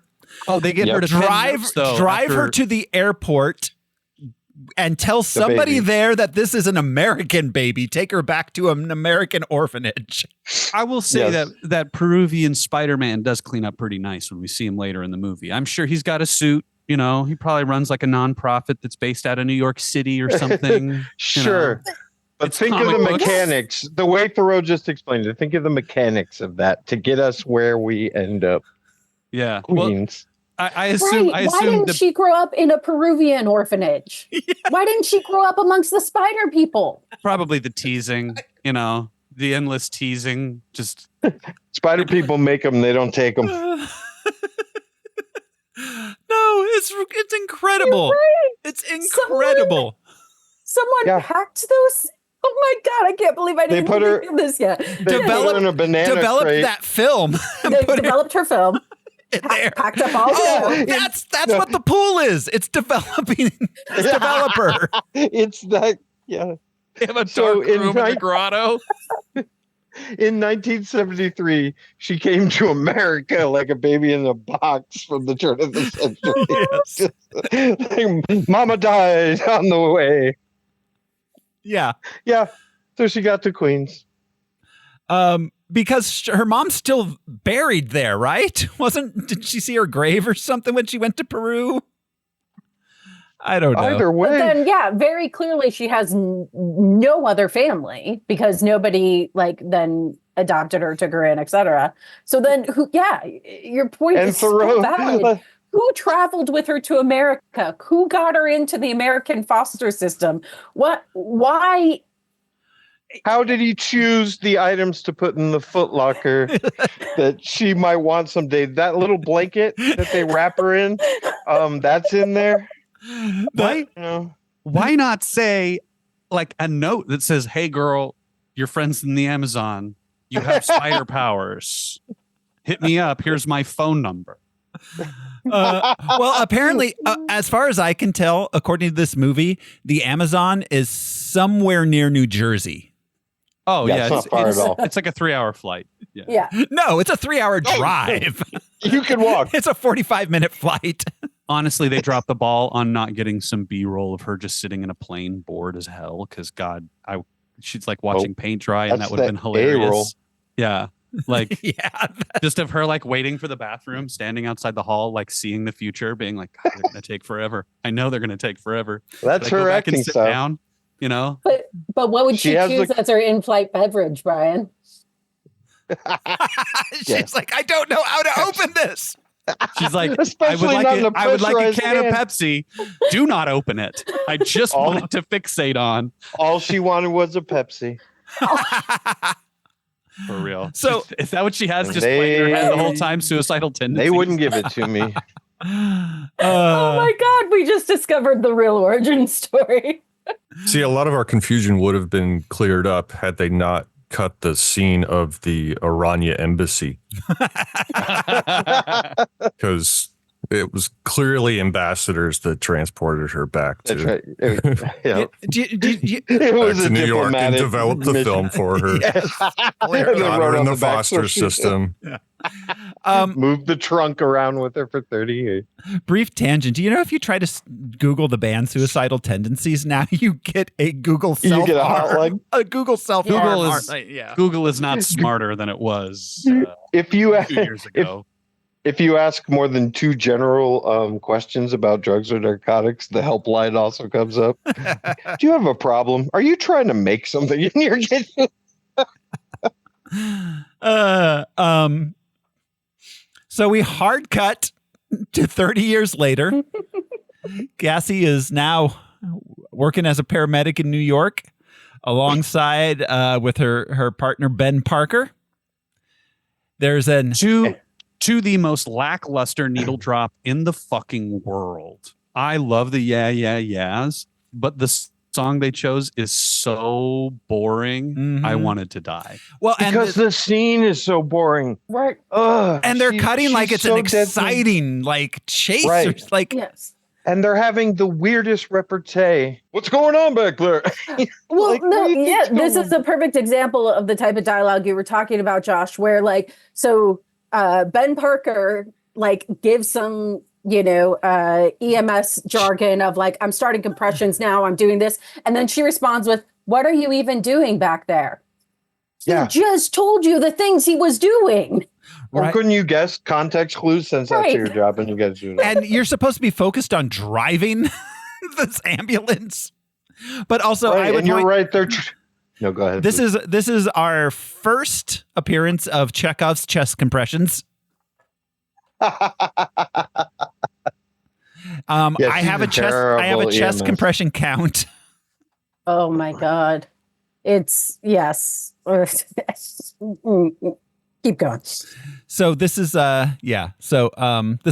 was what, a car accident? How did this it's Sydney Sweeney's stepmom. I don't know what happened to her. Just something. Yeah, she got bumped so hard her ticker just stopped, ticking for a little while. So she needs somebody to jumpstart her in the back of the. Give her chest compressions, but no, only chest compressions. That's what you do. That is the only thing that emergency medical staff will provide you with is chest compressions. Yeah, and a lollipop at the end. Yes, I don't see the problem. No, one of those blankets. Yeah, and a blanket. Yes, yeah, and a cup of coffee from a Greek diner. So they almost run over our first spider girl, grumpy teen, at the hospital. Cassie is given. I'm sorry. As they drive by, there's some impressive world building of passing a Blockbuster and a Paris Hilton billboard. That's right. That's right. Well, and later on, where in order to really sell its 2003, when they start playing Toxic, the DJ's like, it's going to be a huge hit. It's Britney. This will be. Yeah. I wish that this movie had more needle drops. Marvin Spears. Marvin Spears. You what? What'd you say? It's your cousin Marvin Spears. Toxic. You gotta hear this. I'm just picturing Michael J. Fox on stage, just like, I'm addicted to you. He's got those pigtails. So just like the "Hit Me, Baby, One More Time" video. Yes, that one, not the Toxic. So she's in the hospital, and despite growing up in the foster care system, she's never interacted with a child before. Apparently, they are like gremlins to her, and they weird her out and freak her out. And then I think you've already mentioned Thoreau again with the tactile shit she's doing. She's having trouble folding it. She's like, what is this, cardboard? It's construction paper, first of all. But like, she seems almost offended that the little fucker's talking to her. And secondly, that he's thanking her. It was so weird. And even bothered by the hospital staff letting them know that their patient survived. They were like, right. What? Oh, yeah, I don't care. I love the delivery of that. Who? What? Like, what are you doing in the hospital? Did you have a stroke? What's wrong with your brain? Are you sure you work here? Should you be going back out on the road? She chooses a vocation that is truly dedicated. Like EMSs do their job. There's no political bullshit with EMSs. It's a very selfless job. She could not care less about human beings. No, not at all. She only just the fact that they are a family. One of them's on life support. She's like, "Oh, you're a family? Well, fuck you." And not in like a hardened way, because she's seen some shit in the way that like a line cook doesn't deal with people. You know? She's like, yeah, if somebody sends me a bad note, I spit in their wounds. Like what? What's wrong with you? That is a good comparison. Yeah, no, and then we meet Sydney Sweeney, who is wearing overall shorts and like a rainbow shirt. Like, it is the weirdest infantilized. She has a giant lollipop and just like a bow, looking like an adult playing a child in Chavo del Ocho. Yes, like the patent leather. She's dressed like Annie. Like Jesus Christ, that's why I think there was a time. There's a time thing. I think she's supposed to be significantly younger, and she's supposed to be like, "Oh, I met you a long time ago," but instead it's like, "This was 3 days ago." I would again point out it's fucking weird that she is playing the teenager because the other two Yeah. are actually teenagers. Sydney Sweeney is 27. Yeah, she's like And- 30. And it's kind of weird that they gave her the mousy. So she's a very like sex forward. She does work nude. She doesn't care that like she's not hung up on all that. Yeah. So a lot of us have seen her, and then like you just said, it's almost like it was a gift for creepos. Like here she is like this. Have you In her schoolgirl uniform. Yeah. or a little jumper? Little overall thing. Ugh. That's what it felt like. I think part of that was I don't want to call it like fortunate for the people making the movie that she got to be so popular while they were making this movie. Well, yeah. Like, it kind of happened before this movie popped off that she was all of a sudden this iconic person. I don't know if it was luck as much as it was them being as exploitative as they would have been had they known that she was going to be, the it thing next. Yeah, I don't even know if it was intentional. I was kind of just building off Thoreau's, like, there are teenage actors in this movie. Yeah. Not only is she older than the part she's playing, we know she's older. Euphoria is not fucking around, that show. No, it's real. really not. And the last season was in like 2019. So yeah, so any one of those girls could have played. In fact, the Latin girl is the science one, right? Yeah. So Sydney Sweeney's just playing a coy. She's the Japanese Taekwondo girl. Yeah, literally. Yeah. She does Taekwondo. Like and like the Girl Scout, like the Yes. good girl. Right. So bookish, but not even. To take it back to this scene, I like the shutdown that she gets where they're like, "Are you immediate family?" And she goes, "Well, I'm her stepdaughter." And then the hospital staff doesn't say, "Oh, well, there's a limit of who can go." The dad is like, I think she'd rather have just us. But nobody said that there was a limit on the amount of people. So dad was just like, nah. You're just going to stress her out if she sees you. Yeah. Not you, Guillermo. Yeah, exactly. Her Exactly. blood pressure can't handle it. No. Be like, she doesn't really like you. Just stay here. You remind her of my ex-wife. Yes. So then Cassie talks to Ben about how much she hates family, assumes Ben does, but then when Ben says she's dating somebody, she gets really fucking weird. Yeah. Almost jealousy. Yeah. Which I get, but also like, Jesus Christ, that's it. That's all we get of it. Apparently, Well, that's what I'm going to say. I would get that if they did that. And I would also point out that the person that Ben met in this situation, based on what they're trying to set up, is Marissa Tomei. Yes. Yeah. Okay. Good for him. Yeah. You know? That's not the craziest thing they're trying to tell us. I have to celebrate it. I do. Except that if you were telling your friend that that's who you started dating, you'd be a lot more enthusiastic Oh my than God, he I is. met Marissa Yeah, Tomei. that's true. Yeah. That's true. But she dated Happy. She's a cool chick. But it's also- She wants me to call her Aunt She sees May, the inner but person. she's so hot. But I would also point out that when they started filming this, they thought it was going to take place in 1993. So the person he would have met would have been Sally Fields. Oh, right. Still a win. Yeah. Yeah. Not seeing a downside here. Yeah. They are all MILFs, Aunt May's. I'd like to. And Alfs? They're all Alfs.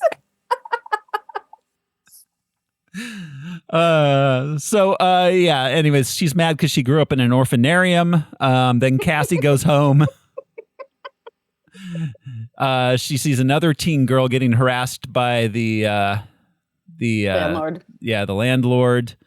It's weird that this girl has an apartment that is right next to all the mailboxes and not near any other apartments. Buildings are weird though. Yeah, buildings, they're old. Yeah, they can definitely be weird. So she gives a stray cat some milk, which is bad. Cats are lactose intolerant. Don't give the milk, people. Yeah. Just because they want it doesn't mean they should have it. Yeah. She makes a point of telling the Because cat cartoon. that she also grew up in the foster system. Yes. This is her. And the whole cat's like, identity. listen, bitch, I don't care. She needs help.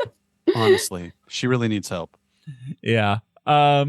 she takes out her mom's old suitcase, which the spider people packed and sent with her to America.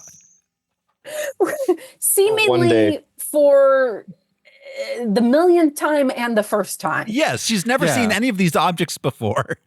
She just does this after work. Her bad day routine is to pull out her dead mom's mementos. She's unfamiliar with all of that. Memento. She's got the memento sickness where she forgets every day what's in the suitcase. I think you're right. She doesn't remember who she is. She doesn't remember any of her motivations. Do you think this movie is kind of memento-y? Do you think that she took that literally? That's a good point, and it would have come out recently at that point. This is when she says my favorite line from the movie that I thought everyone would be dying to do as a tag. I hope the spiders were worth it, Mom. She hates spiders. She hates spiders so much. How does she know? I mean, she knows because the books say spider stuff in them. Yeah. Yes. But how does she not put two and two together that like she's trying to make an injectable to save her baby? Because she didn't know she was supposed to be sick.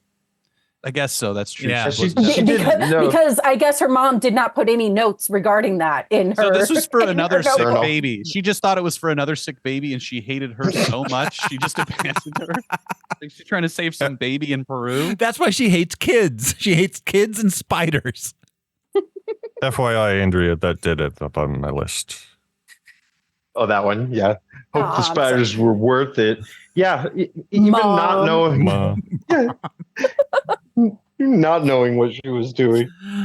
So we cut to them, to Cassie and Ben responding to a call on a bridge. Cars are hanging off bridges so often in movies. So much. And Marvel too. Yeah. This is like an Oldsmobile, and they're made of stainless steel. So yeah.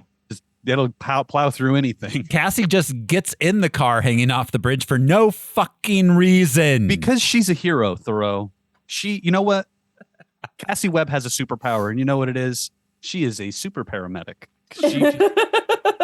She's driving that car. She's doing that thing. She's a paramedic. I posit that she has that she does not have any medical skills outside of chest compression. She was taught that on the first day, then skipped the rest of school.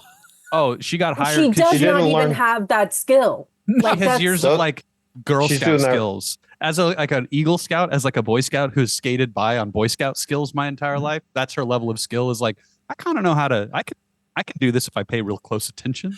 She's paying real close attention to everything she does in this entire. And also, often paired with chest compressions are mouth to mouth. Like there's a. Well, no, we don't so much do mouth to mouth anymore. But she had one of the devices. Oh, the things, you do. It's an air pump mask. Mm-hmm. It's not mouth to mouth's only for drowning to get air in there, but it does. You want to get the heart going. But I would point out that everything she did, no matter what the injury is, she applies chest compressions. Yes, you're right. You know what's really funny is that they didn't secure the rights to staying alive because that's the modern CPR rule now. They could have broken the time thing and been like, oh yeah, you just do it to staying alive.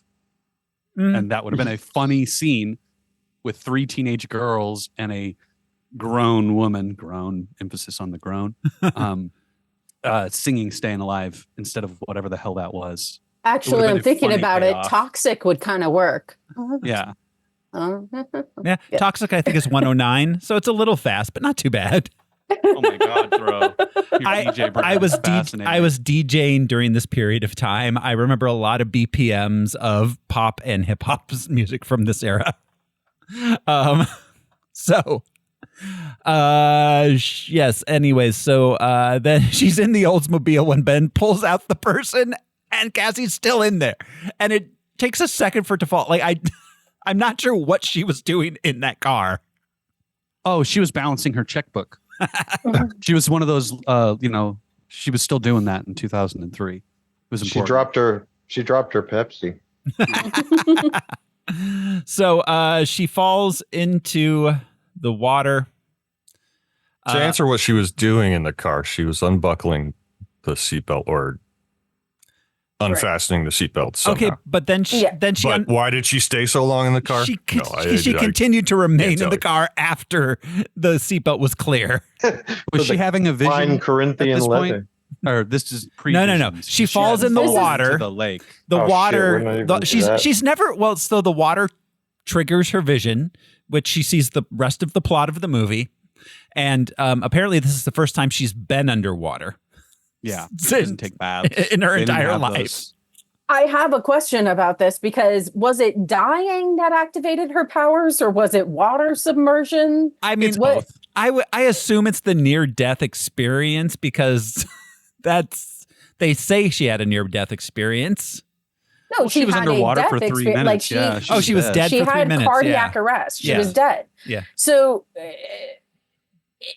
if that's what activates your powers, then how does that work? Like the spider people were like, if you ever die, then you have powers? She was rebooted. They turned her off and then she turned her back on. She had that Peruvian She was a newborn baby. They didn't tell her anything. But she had to talk to the guy again. They could have left her a note. Like the spider people could have left her a note. Yeah. Just polite. Sorry about your mom. Like, you're a spider person now. We packed a whole trunk for you. Yeah, writing a note on the back of that picture. This guy shot your mom. You know? That would have been the note. Anything. We're not sure who took the picture. Yeah, he has a magic spider. Also, there may be another trigger man because this picture was taken by somebody. Then we cut to the opera. Bad guy is seducing an opera lady.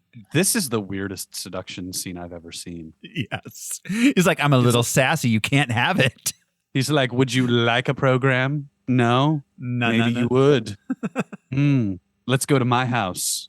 This opera is very boring, isn't it? You know that I'm French. So... Jock's like he's chewing on glass the whole time. Yeah, very growly, but also with that Benedict Cumberbatch American, but with French inflection. Like Trevor Slattery. Yeah. Never see me coming. So he has a dream about the 3 spider girls killing him when he's old. This is the only scene where they are doing any spider things. No, there's 2. There's 2 scenes. Oh, there's another one. There's another spider vision. That's right. That's right. There is another one. So he wakes up and murders the woman he slept with because she works for the NSA and he wants her password. Because once you have a single password, you can access all of the NSA. They don't compartmentalize at all. Yeah. And they also don't disable the passwords of their dead employees. Nope. Not even a little bit. They didn't know she was dead because poison. Because he walked in with her badge on the lanyard. He dragged her body out of his apartment complex in a carpet. Like he killed her at his place, right? Yeah, that's his apartment. He has his big spider tank, which that's right. That's the first. His place. If I was the NSA lady and I went back to this rich guy's apartment, this man, and he has a spider tank, I'd be like, no, I'm good, bro. I'm gonna go home now. Yeah, it's the most like Andrew Tate alpha male weird looking. Like shit. Yeah. He's not getting in my pants. No fucking way. Weird vibes all around, dude. I don't get it. Yeah. I don't get it. But yeah, but no, there's a picture where he picks up her NSA badge at the end. Like he's gonna go walk to the NSA and use the badge to go inside and steal stuff. Well, he has a badge. Like, we can't stop him. It's on a lanyard. So Cassie goes to a baby shower for Ben's sister. That's also a cookout. This is beautiful. This is the most beautiful shot and blocked and just what the fuck is this Lifetime special scene? Did you notice every single okay, so she walks after she talks to Mike Epps and Ben, she goes inside and there's like the gaggle of like basic bitch moms all wearing the same flowered dress. Mm-hmm.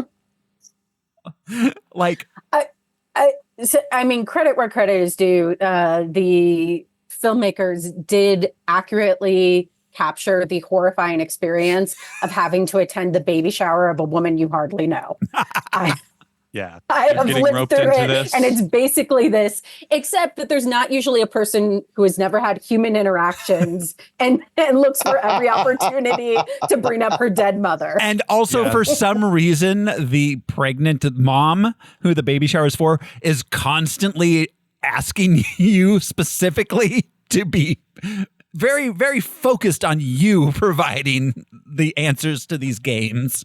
Right. But also kind of dumb. Like, and I don't mean that like as a mean thing. Like, they wrote her to be very dumb. Oh yeah, they wrote So this dumb. character very filler. Bold of you to Like, assume they wrote any of this down. I'm surprised that whatever Spider-Man that was born is a genius. Needless to say. Yeah, that's Spider-Man's mom. Come on. Yeah. She puts in a blank piece of paper because they're playing a game where you say like a fact about your mom, a memory about your mom. And so she puts in a blank piece of paper when there was the option to not put in anything. Yes, she could have just not done it. Yeah, I love this weird. conversation though. This is my favorite. Just like, so what happened to your mom though? I'm sure she was nice. She's like, no. She loved spiders more than me. Yeah, it's this whole spider thing. It's kind of complicated. It's They fine weren't though. worth it. I don't really want to talk about it. Well, I have no explanation how I got here from Peru. It's like, honestly, I feel like I just woke up at this party. It's kind of weird. I guess for plot, we should note that this is like when the powers start, like she starts re-experiencing things. Yeah. Oh, yeah. Well, I mean, it originally started after. Oh, yeah. I forgot. After Ben woke her up from her drowning with chest compressions. Yes. Again, chest compressions. So, but that's where you would use. Sure. That is when that you makes use sense. them. Sure. Yeah. Yes. But we're the one time someone has drowned in this movie. Yes. We're up to 2 chest compressions. We've seen 2 EMTs and it's been chest compressions both times. So then meanwhile, bad guy hires himself a lady to look at screens. Because now he has the NSA powers to see things. I went through a lot of trouble to steal you these tools. Right. And she's able to she apparently watches all the cameras at once and also has photorealistic de-aging of dream descriptions. It's the dream. It's the dream images. Yeah. Well, also Spider-Man. Here's what they'd look like now. How does a Spider-Man costume not cover the eyes? You know, like that's a choice that they needed to make, I guess, so that he could see them in their dream visions, because they were probably going to CGI fucking white lids over the eyes like they do every Spider-Man ever. But they couldn't because he needed to be able to see enough of their faces so that he could triangulate them in the current time while they're still teenagers before they become dangerous and they can destroy me. He described these people to somebody from his dream who was then able to make a photorealistic representation of his dream descriptions, which then got de-aged with NSA powers. Well, that's how they cast these characters. They had him describe them in his dreams. There's a skateboarding one and a science one, and one knows taekwondo. They're dangerous. Yeah. Like, whoa, bro, are you coming up with this on your own, or what's happening here? So then Cassie goes to an optometrist,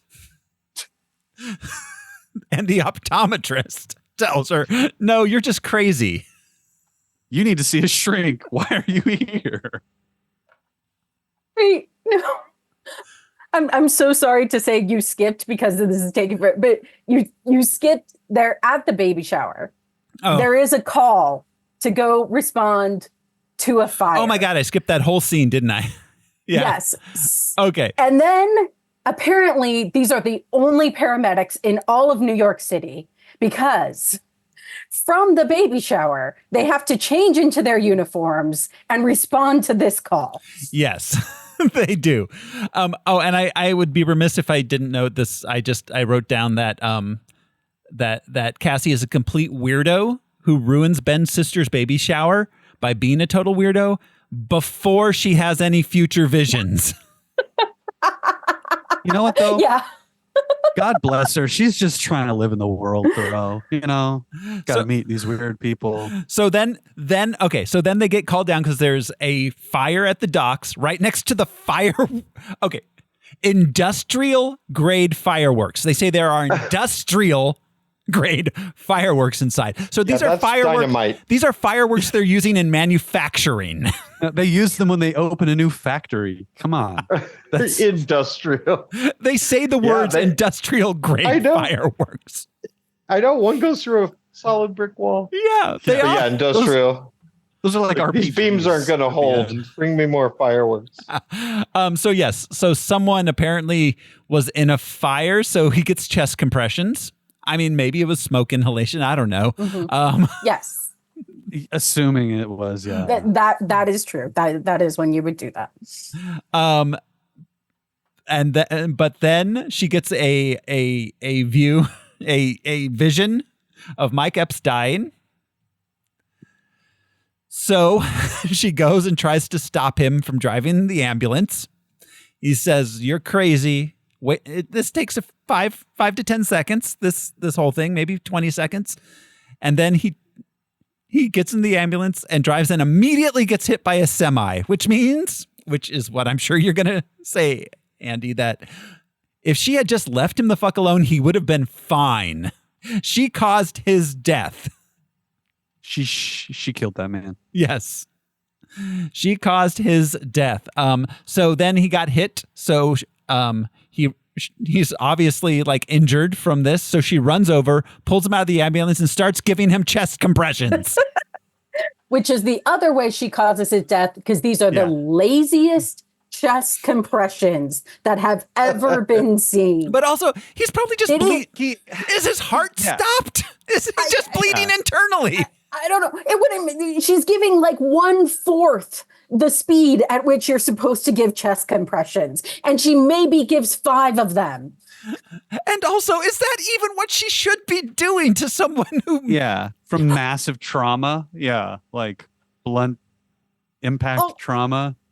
Also, on the element that these are apparently the only paramedics in all of New York City, when she showed up at the barbecue, he wouldn't give her a beer because he said, "You can't have a beer because you died within the last 24 hours. Mm-hmm. But she is working on shift as a paramedic. Yes. On call. Yes, exactly. And we see in this fire, like the amount of paramedics there are like 4 paramedics who had all just been drinking at a baby shower. Yeah. So yeah, anyways. And fireworks factory just smacks of a DC universe device. Yeah, the fireworks. She fell into a vat of fireworks. Of industrial grade fireworks. So yeah, all right. Then we get the scene with the de-aging of the Dream Girls. I assume Mariah Carey was in there. Then Cassie goes to the optometrist. The optometrist tells her she's crazy. So she goes to an optometrist because she's seeing things. Right. Like that's when you go to a psychiatrist. Yeah. And the doctor's like, I mean, we could run some blood if you want. Be like, I've got a knife. Come here. Like, don't let me put you out, doc. Blood labs. So, and Cassie goes home and watches a royalty-free version of A Christmas Carol. Well, that's what the doctor tells her to do. You should just go home and, I don't know, watch old movies until you feel better. Maybe, right, but it's like, you're an optometrist. Why are you telling me this? Yeah, she's like, that's what I do when I go home. I'm a lonely optometrist. Let's forget that it wasn't Christmas time whatsoever. No, but she says to the screen, like, I told you, Scrooge, or you see, Scrooge, you can't change anything. That was the exact point of the fucking story. Like, if Charles Dickens was standing there, he would have slapped her in the face. Like, the point is you can change shit, lady. So she's watching this old-ass version out of season and gets it wrong. She's having psychedelic visions and she went to an optometrist. She's not the brightest. No, she's Dakota Johnson. She is just Dakota Johnson. She was raised in a grotto in Peru. Come on. I mean, at least there they might have taught her some things. So, anyways, mostly butt stuff. Then a pigeon convinces her powers are real, and she goes on the subway. Where's she going? Does To the Peru? pigeon convince her? No, powers are real? Because she rediscovers them again on the subway. Yeah, she keeps rediscovering them. She's on her way to Poughkeepsie, where Mike Epps' funeral's being held. I guess that's where he's from. That's what Poughkeepsie she was going to wear to the Westchester. funeral? That was her funeral outfit. She had a red leather jacket. He said if you make though. he said if you make this next train, you could do it. Oh my God. Okay. I didn't know that. Anyways. Well, she should not be welcome at that funeral. No, she caused his death. And she's wearing a red leather jacket and jeans. If I was Mike Epps' wife, I'd be like, you show up, you're hella weird at this baby shower. You make everything weird. You brought potato caused my salad to husband's this death. wake. You brought potato. And then you show up late wearing jeans. And a red she's a nut. jacket. Anyways, so all of the three teenagers are there. She has visions of them all dying. The NSA lady sees them all on her multiple screens. And so Ezekiel puts on his Spider-Man suit and heads to the subway. So she has visions. She intervenes to stop Ezekiel from killing them. He's on the ceiling, and then Sydney Sweeney says, "Help, we're being kidnapped." Can anybody explain? I'm sorry, the one guy who doesn't know where he's going. That she told him he was on the wrong train when she was having the visions, and then they go on a different train, and he's like, "Am I on the right train now?" Yeah, didn't it seem like that was supposed to mean something? I don't know. I think it was just supposed to be a joke. It was bad. Really? Yeah. Yeah. Wow, I didn't know. He seemed like he was out of place. Because she says, "I don't know, man." So and before pithy. that, he's like, "Is this the train to Mount Vernon?" And she's like, "I hope not." Yeah. Well, anyways, it seems I don't know. It was dumb. So yeah, then after Sydney Sweeney yells that she's kidnapping them, the cops try to stop them, and then Ezekiel Spider Guy shows up and murders some cops and a conductor, something which nobody seems to notice or care about. I really like that he is a murdering, scary Spider-Man. Sure, but it'd be nice if someone noticed there's a murdering, scary Spider-Man other than these four women. Well, You guys are calling him Spider-Man. I believe his name is Ceiling Guy. Oh, it's true. Ceiling Guy. He's a spider person. A spider they. He's the rest Spider of the time, American, please. An dude. unassuming old man with a weird accent who is barefoot in an Italian suit.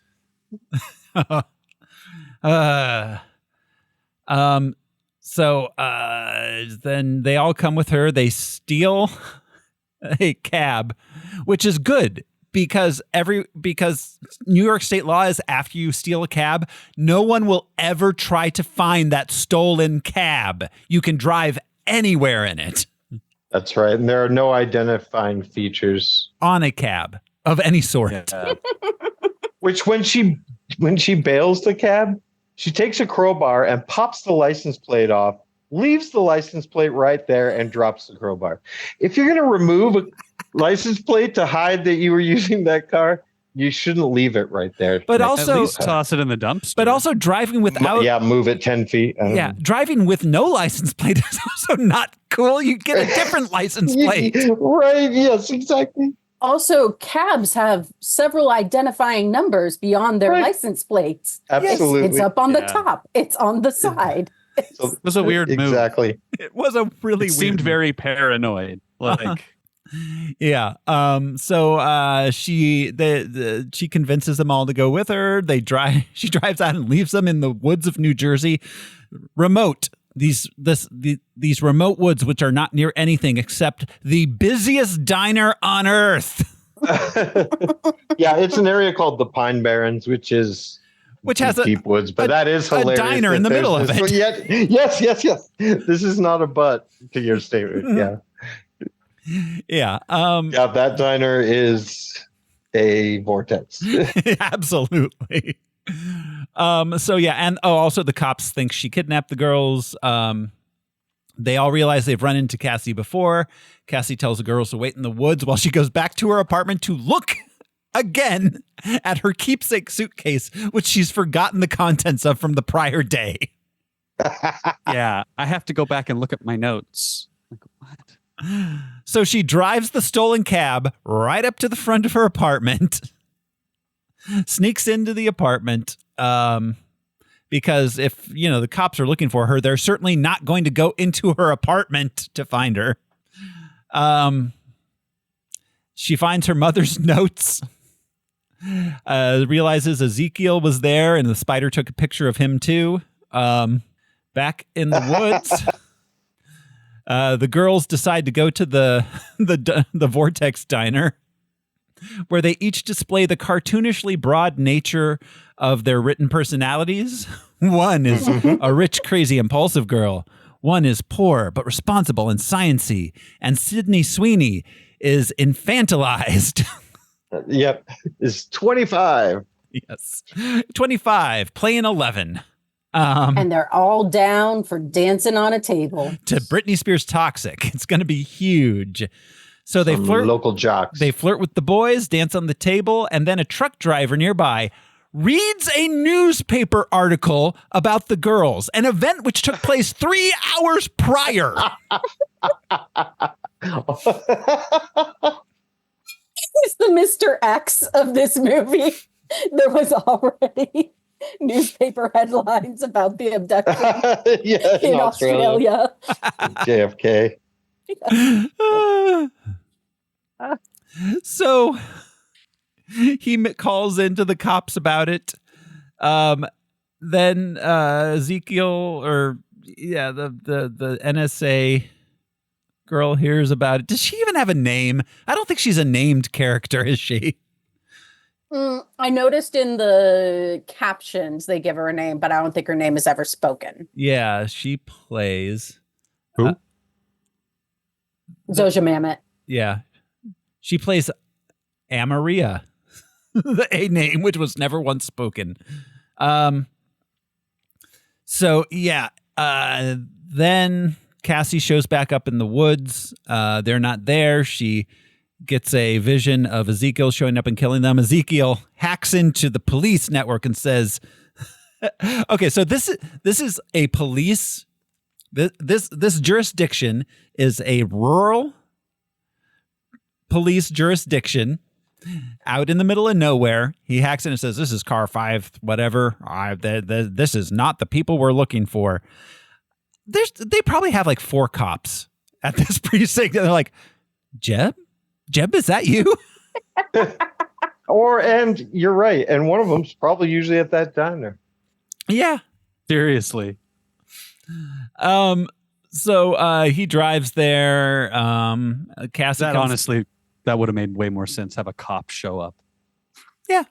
And be like, you girls need to get down off that table, and have him kill more cops. Yeah, and he calls in for backup or something. Girls give him trouble. He calls in for backup, but still, then they would have to explain how they're a 2-hour drive away, and this is all taking place within 2 minutes. Everything is 2 minutes away from everything else, including Peru. Peru is very close in this movie. So so he goes there and he Cassie arrives and tries to get them out, and then he kills them, and then, oh no, it was just a vision. So she says, let's try this again. To camera, I suppose. I think she's breaking the fourth wall. She thinks she's back in the office. Oh, that's right. She was on the office. She was in the last episode of The Office. Yes, that's right. Mm-hmm. And she got mad that the crew was that the cast wasn't like when they were all saying bye to each other. They're like, they weren't very friendly to me. They're like, this. You were on here for you worked with them for 2 days. Mm-hmm. So she drives the car into the diner. Busting like the Kool-Aid man. Yep. Drives a taxi straight into the diner. The girls run over. Certainly now no one's going to be looking for that taxi. Now, she's gone even more undercover. Thankfully, there were no one sitting in the booths closest to the door. Yes, thankfully. But then Ezekiel reaches up and gives her the sting hand. And apparently he's got that power, something which doesn't really come up much again, I guess, at the end of it. So she and the girls check into a cheap hotel. They bond. We discover that all the girls conveniently are parentless, and now we can have the rest of the movie plot. Cassie has a dream. She talks to the bad guy, and the diner tells them that in the future the girls will kill him and destroy everything he's built, which is apparently a single room and a single with a table full of monitors. And a spider aquarium. And a spider aquarium in the background. Yeah. He tells her in the future the girls will have powers. Oh, you know what it is? You know what he's really fighting for? He's got to make payments on that sports car. Yeah, that Corvette is not cheap. That's the only thing he owns. He's not actually rich. He just bought a really expensive car. I mean, he's still struggling. He can't afford shoes. Well, and not to mention that thing's in New York. He got it out of New York into New Jersey in less than 20 minutes. In the time in the airtime of Toxic. Yes, exactly. Yeah. Because they start dancing on the table during Toxic, and he arrives and they're still dancing on the table to Toxic. You know what though? Spider-Man had a car. So he probably has spider powers when it comes to like driving. He can spider drive. Yeah. He like drives on the walls or something. The car swings from building to building.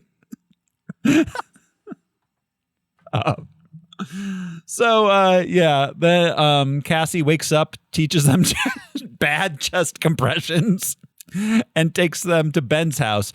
Ben, who's there with his sister, who's still pregnant, and him and his sister are all super fucking cool with harboring fugitives.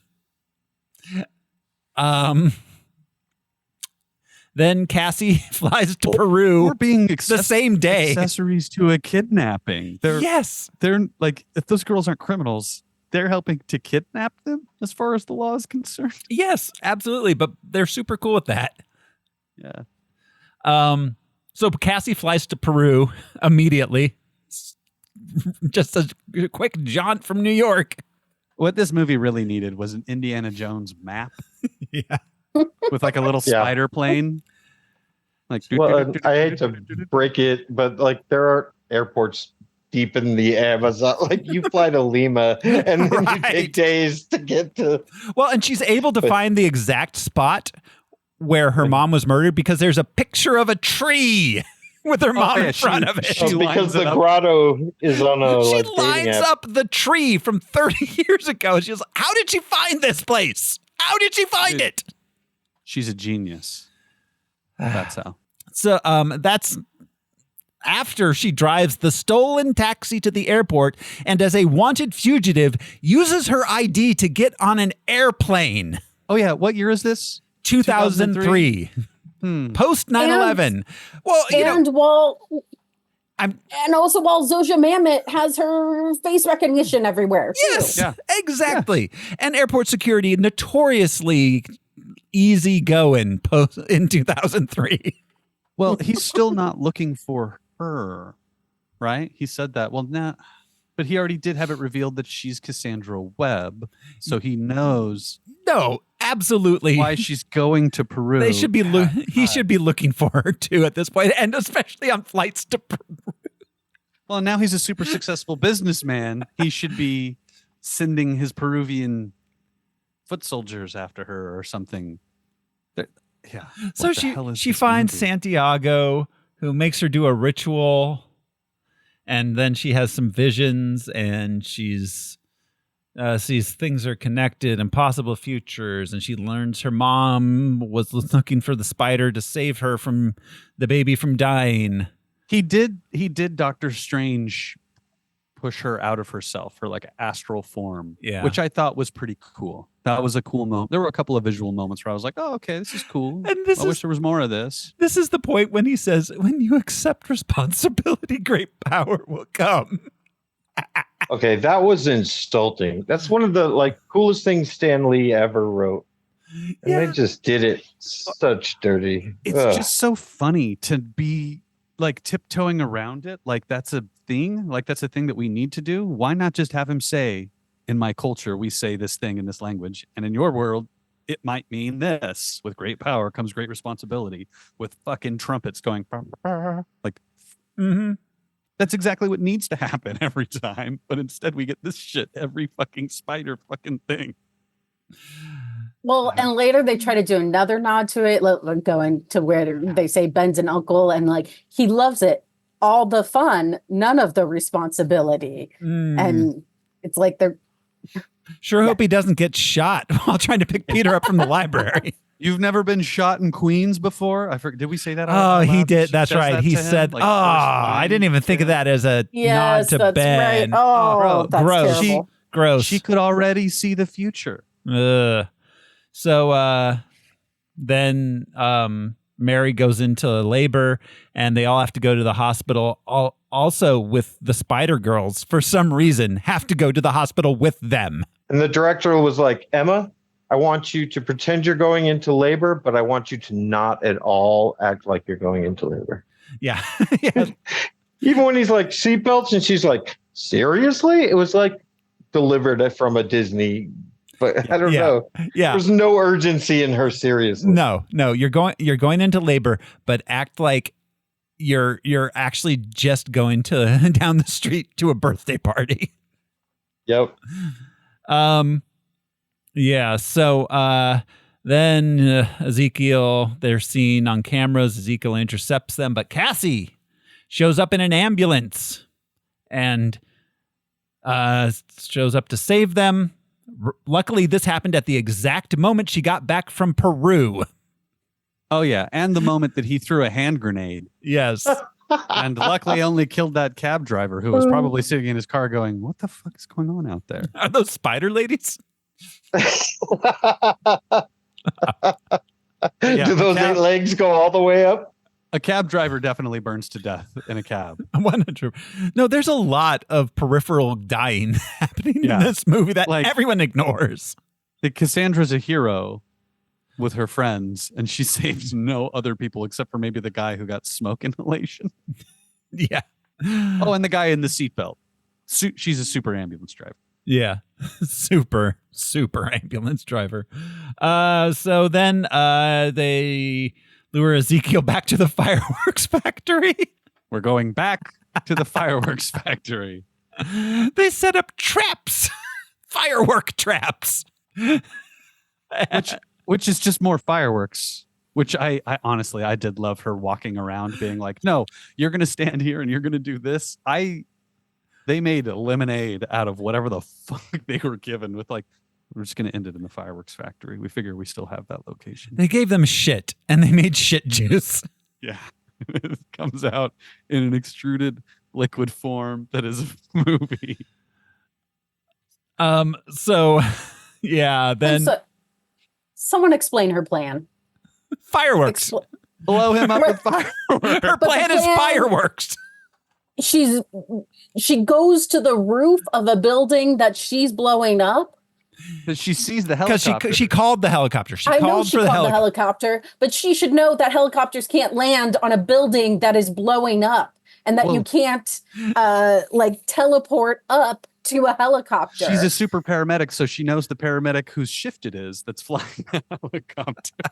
She's like, it's the crazy guy. It's his shift. She didn't realize that it was not an industrial grade roof.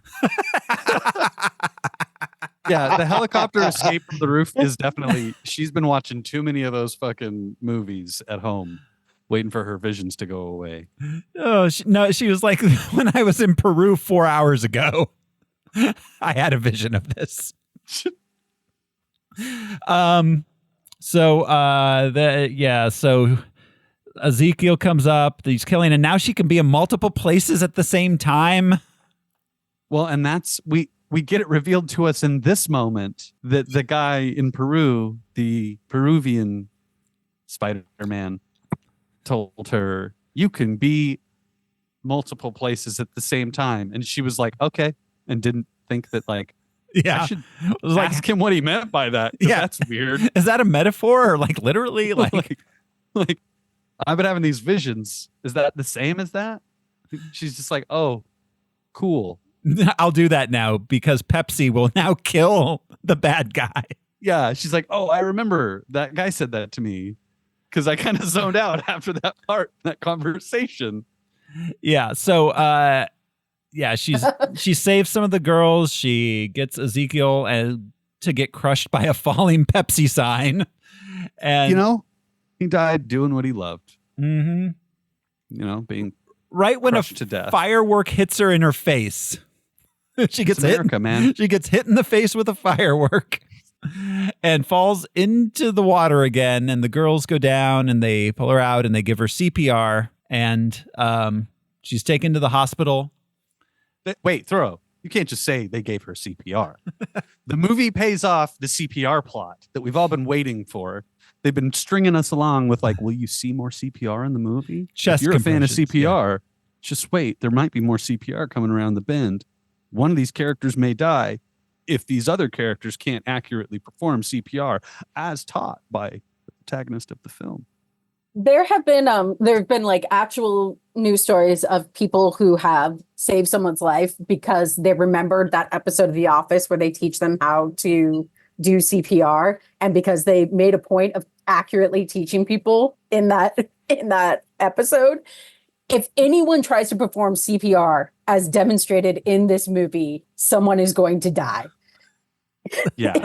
Madam Web may actually cause deaths. May hurt people in the long run. That they're in the hospital. Mary gives birth to her son. Cassie wakes up. She's now blind and paraplegic. Then she has super future visions now. They go back to slick sunglasses, I think. I don't know if she has powers. I think she just the future's so bright she has to wear shades. They go back to her apartment and they make some jokes about how the Parkers are going to brutally die in the future. And then roll credits. Yeah, they certainly do roll those credits. The best thing about the future is it hasn't happened yet. Our credits music is what, Cranberries? Yes. No, not Cranberries. Oh, it is Cranberries. It is Cranberries, yeah. Which is great. Which would work if it was 1993. It's so weird, but they secured it. I bet you it was one of the first things they secured because they thought this will be perfect for the end of the original movie that we had planned. Yeah, they're like, we paid for this. We may as well. Yeah. I would like to briefly say something about why representation is important. If this movie had come out 10 years ago, there would be a little girl who would go into the theater, and this movie, with everything that it had, would be like, this is the first time that I have seen multiple female characters like as the protagonists, as superheroes working together. And so I love this movie, and this movie is so important to me. But since in the past decade, we've had Wonder Woman, and we've had the Marvels and Black Widow and America Chavez and the female Ghostbusters and everything like that. We now live in a world where that little girl can leave the theater and say that movie was a piece of shit. Yes. Yep. Yes. Come a long way, baby. Okay, so a few notes here. Myasthenia gravis cannot be diagnosed before birth. It's not a genetic condition. It's an autoimmune disorder. After Constance gives birth, she still has a fully distended belly. Let's see. You can see a man on the subway playing a PSP game, which wasn't released until 2004.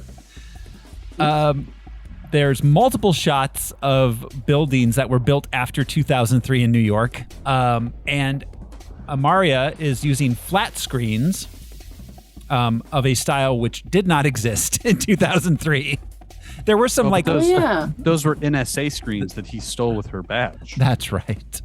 Yeah. Yeah. Maybe that's what he built from nothing. Yeah. So I don't know, guys. Are we? I mean, yeah. It's like, you know, when as a writer you just like write like an outline of something, you put in placeholder, so then you go back and like flesh it out.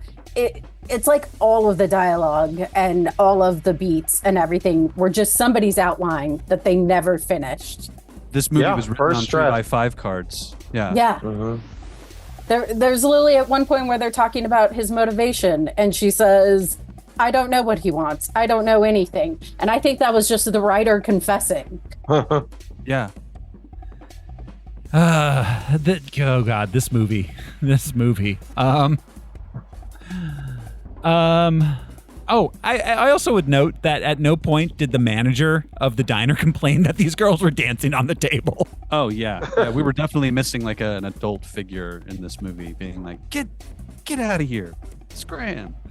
Any I don't know, any other final thoughts? Anything? I feel like we're just mining right now. Okay. This movie has two sequences where the girls are Spider Women, right? Mm-hmm. Where they have their powers and they're doing Spider Woman things, showing their unique power sets.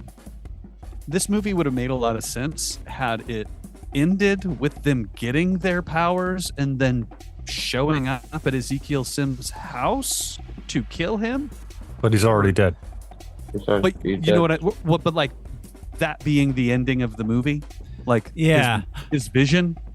Huh? Makes more I sense. never even thought about the fact that his vision was so far in the future, completely wrong in every possible way. Yeah. Well, because she can change the future, but like that is probably more of the bones of what this movie originally was. And my assumption is that like they probably promised these three girls, "You're going to be Spider-Woman at the end, and if this does well, we'll make a movie out of it." Yeah. Can't wait for the sequel. Oh God, I hope so. So, all right. I think that's it. Any other final thoughts? Nope. All right. Thumbs.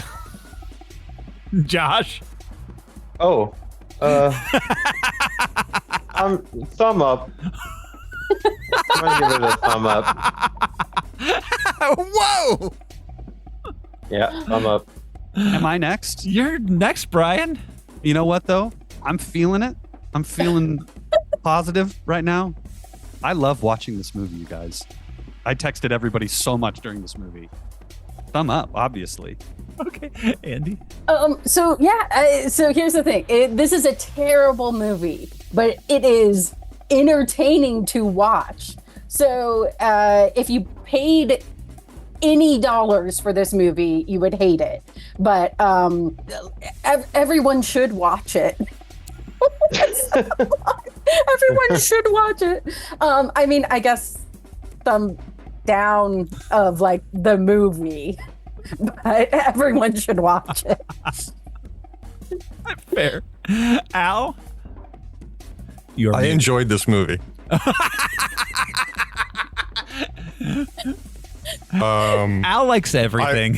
I want to see more spider gals. What was the one I thumbed down? I forget. The only one you gave down as Battlefield Earth. That's right. That's Battlefield the only movie you couldn't recommend so far. That's right. I want to see more Spider Gals.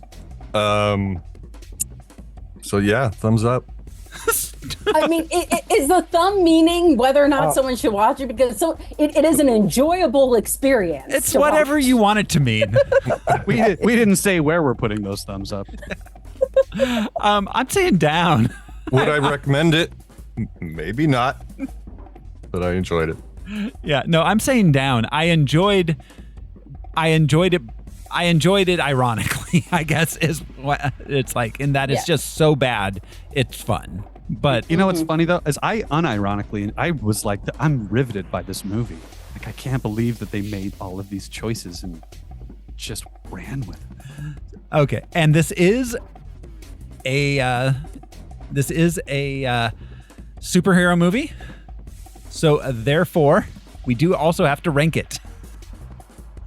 Now I'm assuming right above Spider-Man No Way Home at number 2. Home is number 2. Wow. Yeah, not for long. Let's go, baby. Madam Web, how many thumbs up did it get? So, Madam, I legitimately don't even know where to start with this. I thought Daredevil was my first thought. When you said it out loud, I was surprised. You took the movie from my brain. That's at number 127. Wow.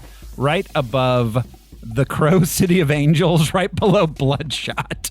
You know what? I'm taking a totally different tack. Where is Swamp Thing? Because I love this movie for the same reasons that I love Swamp Thing. 54. Above X-Men 2000. I am not putting this above X-Men 2000 or Batman Returns. I can't. I'm not doing that. Defendor. I know I don't get a vote, but go lower than that. No, you get your input counts. None of these rules matter. We've got Ghost Rider Spirit of Vengeance at 76. It's in that same vein. It's better than Man of Steel. We put The Flash at 89. I enjoyed it more than Man of Steel. Man of Steel was a movie. Let There Be Carnage. It's in that same vein. Oh God, I don't know. Josh, Al. I'm looking at Venom down at 94. Okay, the first Venom at 94. Aquaman and the Last Kingdom at 95. I mean, Aquaman and the Last Kingdom was boring, but was a more competently made film. But did I enjoy it? Not a bit. That's true. I mean, that's not true. I enjoyed it a little bit, but Fantastic Four, this Rise of the Silver Surfer, Fantastic Four range. The Supergirl at 101. I don't know. I feel like maybe this is the neighborhood. Yeah. Black Adam-ish. Yeah. Maybe between Fantastic Four and Blank Man. Right at number 100. Yeah. Mm-hmm. Josh is so checked out. He's like, can we please just end? All right. No, I don't mean to bring a bad attitude, but all right. So we will go ahead. We will put it at 100. Right in between Fantastic Four and Blank Man. And that is... Yeah, I'm good with that.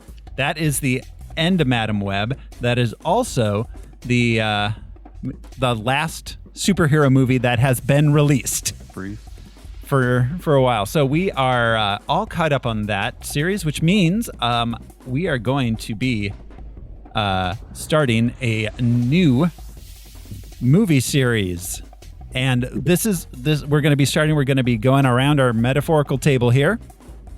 And each of us will choose a movie series. It's going to take a while for us to get through everybody's series because we're going to be stopping in between to catch up with other comic book movies as they come out. We'll be having some holiday stuff. So our schedule going ahead, it's going to take a while to get through all 4 of our series. But our first chooser of series is Josh. Hello, friends. And so tell us, Josh, what's the first series we're going to be doing?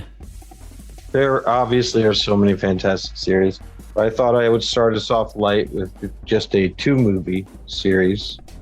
And just so you know, I'm a cowboy. On a steel horse I ride, and I'm wanted, dead or alive. Young Guns 1 and 2. Regulators, mount up. Young Guns. We are going to be doing Young Guns 1 and Young Guns 2. Quick two movie series. Yeah, Lincoln County. Woo. Let's go. So that is next time on Harmless Phosphorescence. We'll be watching Young Guns. Until then, thanks for hanging out with us. I hope the spiders were worth it, Dakota Johnson. Do you need your chimneys and ductwork clean? Call Ceiling Guy. I'm Josh Stacey. You know what the best part about the future is? No Madam Web 2. I'm Brian Lesh. You should be so sorry. All of you should be sorry. Your mother underestimated me. I'm Andrea Martinez-Cece. And I supercharge my cellular structure with peptides. I'm Alaric Weber. We'll see. Pepsi? That's your Pepsi secret. Tides. Pepsi. All right, let's start compressing. We'll see you next time, everyone. Bye. Right.